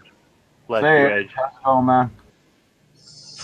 What was I hearing about Canada? They want to split Saskatchewan and Alberta and from the rest of the country. I don't know. I think Saskatchewan, Manitoba, Saskatchewan, and Alberta are quite willing to join the U.S., but that's because we're all a bunch of rednecks. So They want to turn it into. They want that blue flag, blue maple flag. yeah, apparently we would be called deplorables if we were part of the U.S. We're apparently part of the deplorables. What if you got annexed by Montana or Idaho? I would love that. Well, Montana and North Dakota, sure.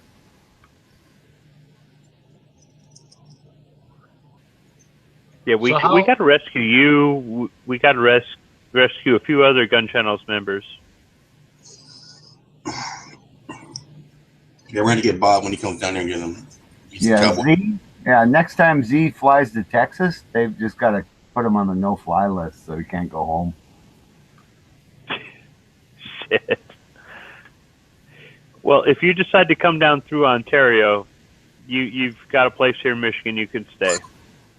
That's cool. I might go back up there that way, right?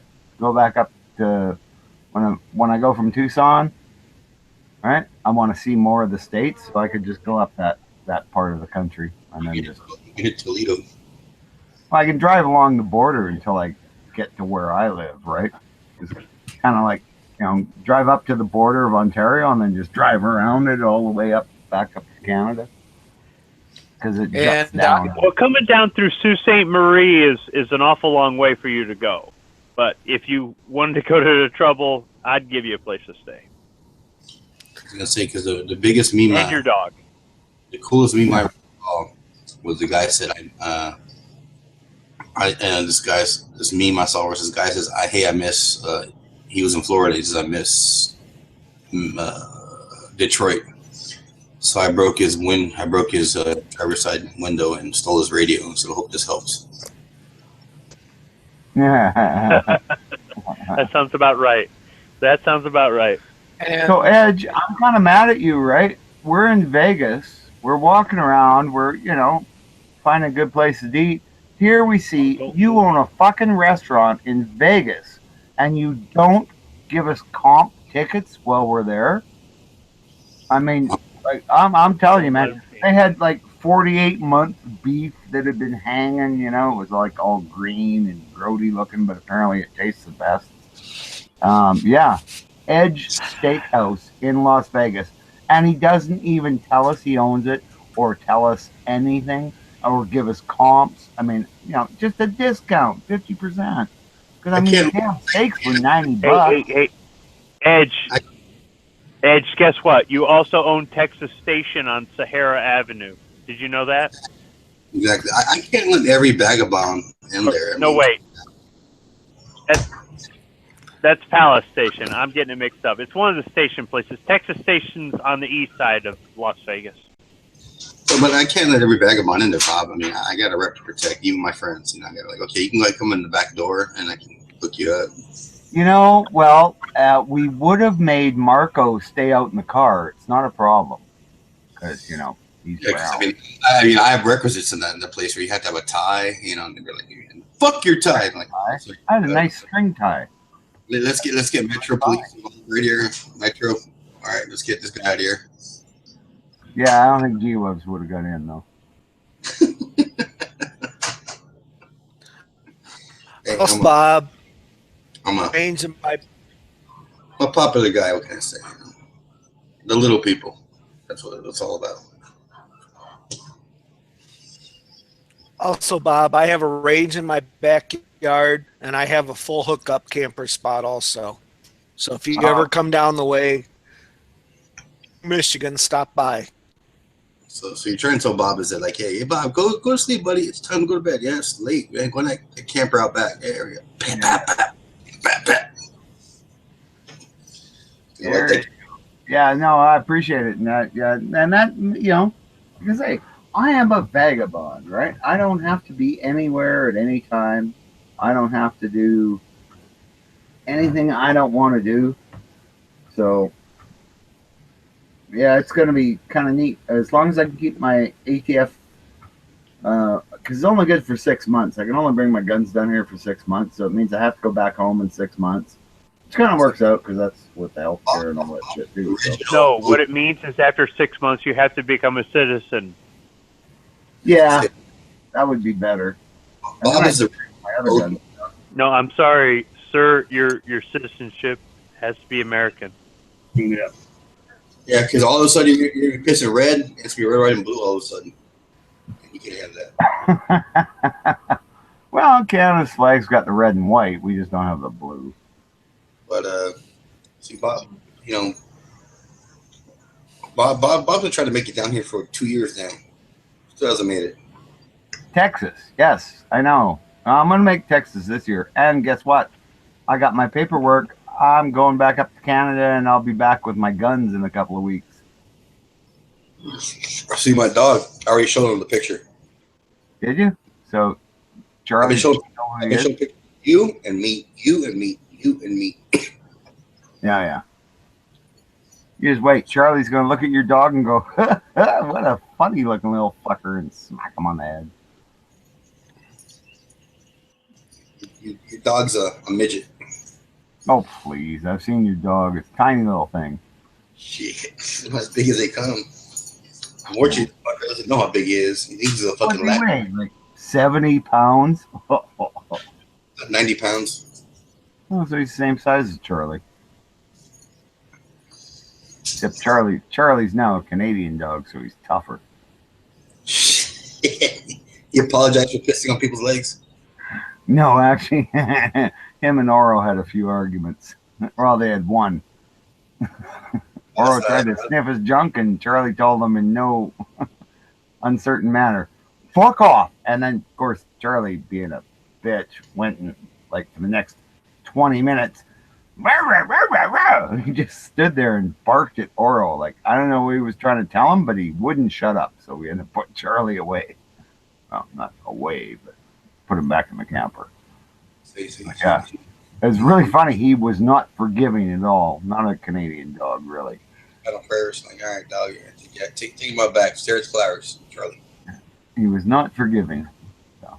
But it should be fun. My girlfriend's just got a new dog, and it's like 3 months old, but some kind of little terrier shit thing that's like the size of Charlie's foot. So yeah, I want to see how these two are gonna get along.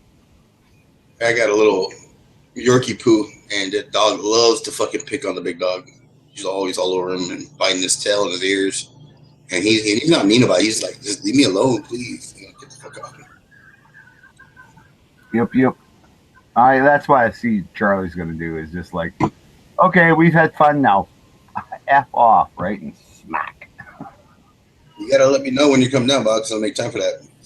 Oh yeah, for sure. Well, I mean, the thing is, right now, as soon as I get back to Vegas, I got about another week here in this RV park, and then it's I'm gonna head to Tucson, and I'm gonna try a new park this year because there's one that's closer to G-Webs and Thumbs' place, and really close to this restaurant we like. No, truck stop. But yeah, so I'm gonna try that park out, and if it works out cool, then I'm there for the next 5 months. So I mean that leaves lots of time to go and hit Texas because we want to hit Texas. Plus we got to hit the Wanheimer gun show, and yeah, so it's gonna be but every month I'll be doing a trip, which is that's good with me. Like I don't mind doing a long drive every month. I don't want to do one every freaking day. We have here, Bob, in Texas, truck stops called lot lizards. I've heard of them, and it's one thing I found in Vegas. I mean, honest to God, like where I come from, you don't see hookers. You really don't. And here you pull in here, and it's like, wow, there's like 5 of them on the same street I'm driving down, And I think at least 3 of them were probably women.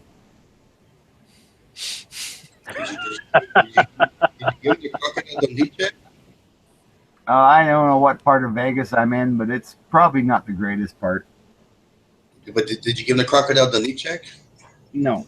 I didn't pull over and talk to them, Edge. I was just like, you know what? I don't want to encourage them to thinking that, this high roller Canadians like looking to get some.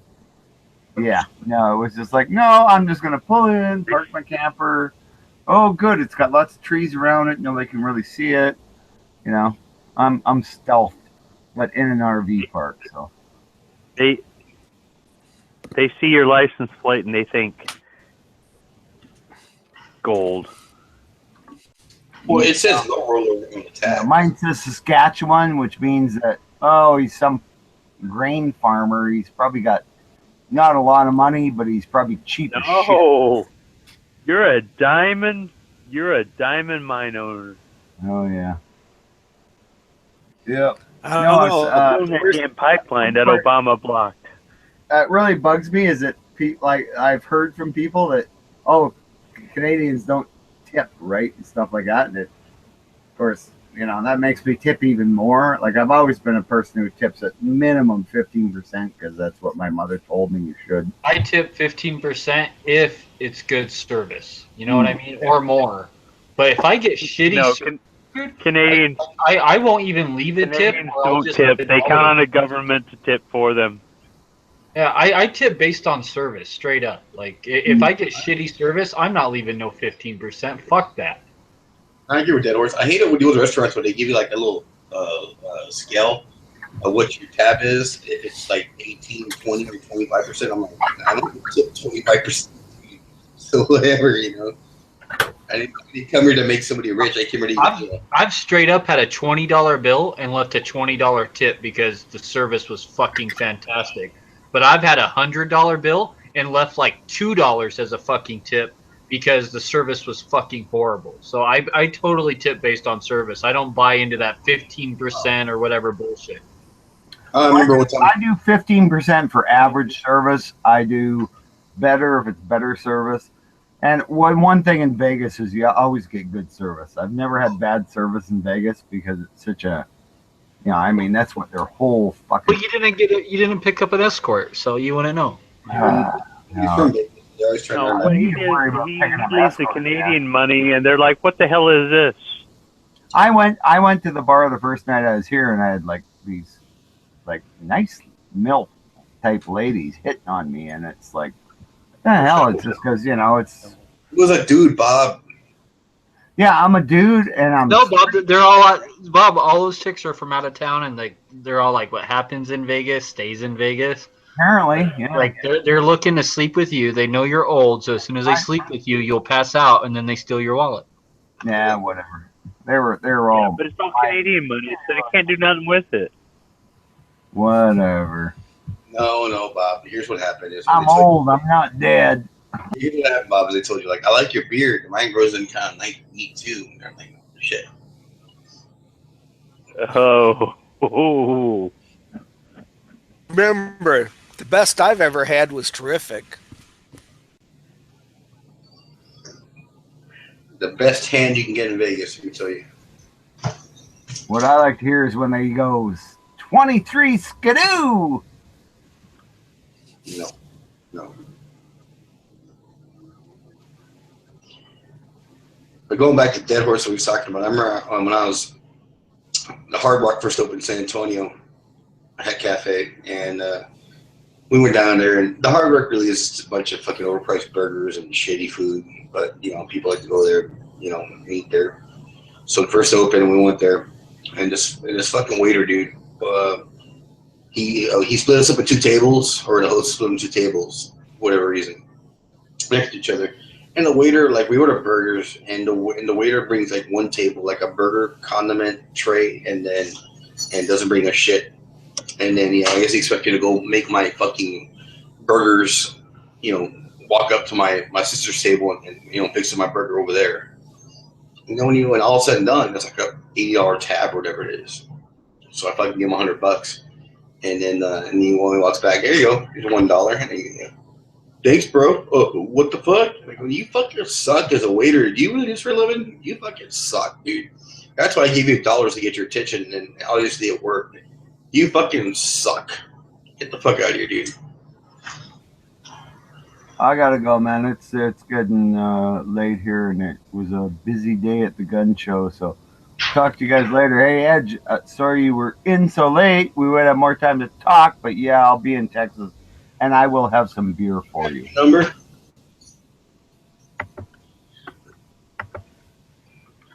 Call me, and we'll fix it up. Yeah.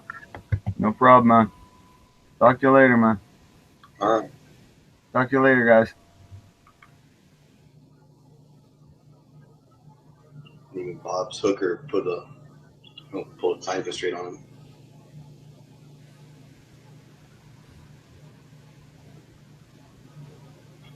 Anyway. So what's your beer for the night? Oh, it's Pabst Blue Ribbon. My God.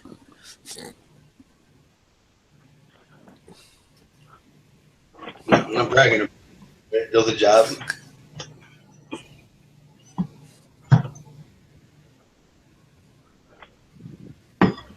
I got Pabst Blue Ribbon on my mind. Huh. You heard a Pabst Blue Ribbon song? Oh, I've heard You them know what? all. I don't remember the commercials, but I remember the beer. Well, there was a movie a long time ago when I was a kid. And I was maybe 5 or 6, and you saw this movie. No, I was it's 8 or 9. And this movie played all summer long. It's called Midnight Madness.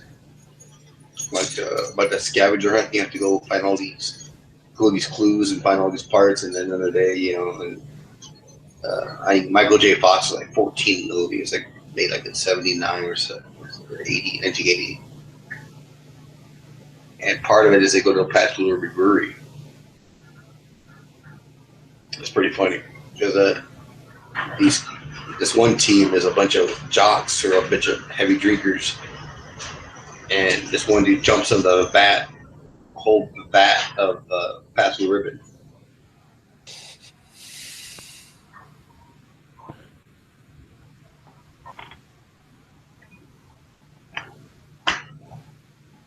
Anyway.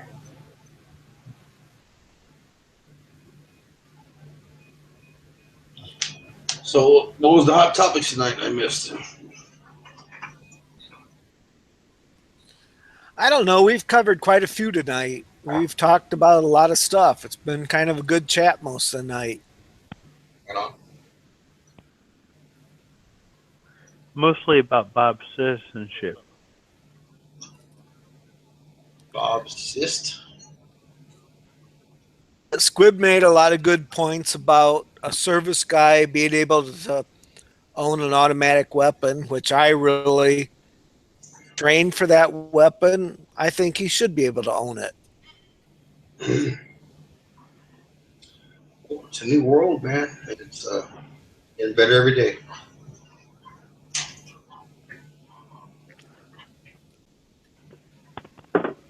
Yeah, you know, like myself, I never had a military service, but if we had somebody in this country trained to operate that weapon, to have that weapon. I don't think I should be given the weapon. I think I should purchase it, but I don't think I should jump through flaming hoops to own it. If the government trusts me with it, why can't you trust me with it? Well, I mean, the reality of the full automatic weapon is that, like me, like say tomorrow, okay, if all automatic ones are on the shelf, you can buy them. You know, they're going to be priced less than what they were before. But say an AR-15 or an AK-47 is $15,000, $10,000, whatever the hell they are. I can't afford the ammo to shoot them all fucking day and have fun with them. It's just it's there. It's something to do with. But the reality of really going even what? Even if an AK was $500 or an M16 was $500 or an M60 was $500, could you afford the ammo if you were firing it on full auto? No, you couldn't. That's the deterrent. You don't need an NFA. A 4473 is plenty. Exactly. I mean, you actually wanted to go to a range. First off, you have to find a place that'll let you shoot full auto, right? Then you have to drive all the way out there. Then you have to pay for the ammo. Then you've got to collect all the links. You've got to collect all the brass, and if you want to do it affordably, you got to reload your own ammo, or you got to reuse your links. If you lose some of the links, because we know all that crap gets lost on the ground, even if you collect all the links you can find, you're not going to get all of them back. You're going to have to buy more. The bottom line is, between the cyclic rate of the weapon and the cost of linking it together and everything else, you're not going to go out there and use it very often. If you were a criminal, what the heck? That's deterrent enough. Most criminals don't come into the world or come into the crime scene with this big fat budget. That's why they steal weapons. That's why they buy them on the black market. That's why they use the Saturday Night Special type weapons, that sort of crap. Yep. All right. So they don't have the money, they don't have the resources to buy a full auto weapon, to pay for the range time to practice with it, or to even pay for enough ammo to shoot it at a cyclic rate. So if the average citizen or somebody with military training who's actually used one of these weapons wants to use it recreationally, what the hell is the problem with it? Which I brought it up because it's something I really never had thought of. Well, I mean, it's I something. would love to have an M60E3, but I would hardly ever shoot it. Majority of people that I've heard of, that have friends that have a lot of weapons, they're usually pretty well to do, and even then they're a little frugal with, they like to have fun and show off, but that's about it. They're not on their own like fucking burning rounds, thousands of dollars of rounds every time. Plus you got to carry that shit too, because if you're gonna go burn all those rounds, you gotta hump that shit wherever you're going. The weight doesn't bother me, but it is something you can't just throw in a gun case. So yeah, you'd probably have to buy something custom.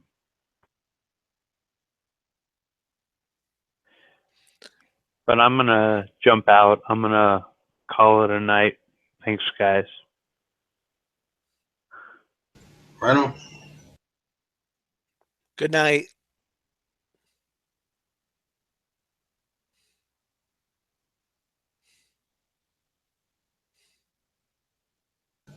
Where's everybody else at?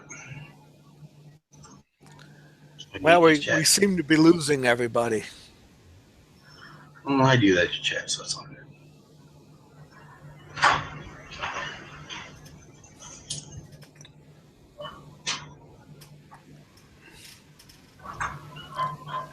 It's 2:30 in the morning. You're gonna lose everybody. Good night.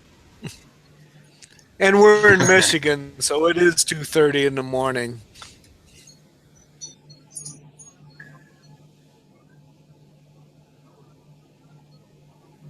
All right, fellas. So I guess I'll call it a night. I guess you guys have a good evening.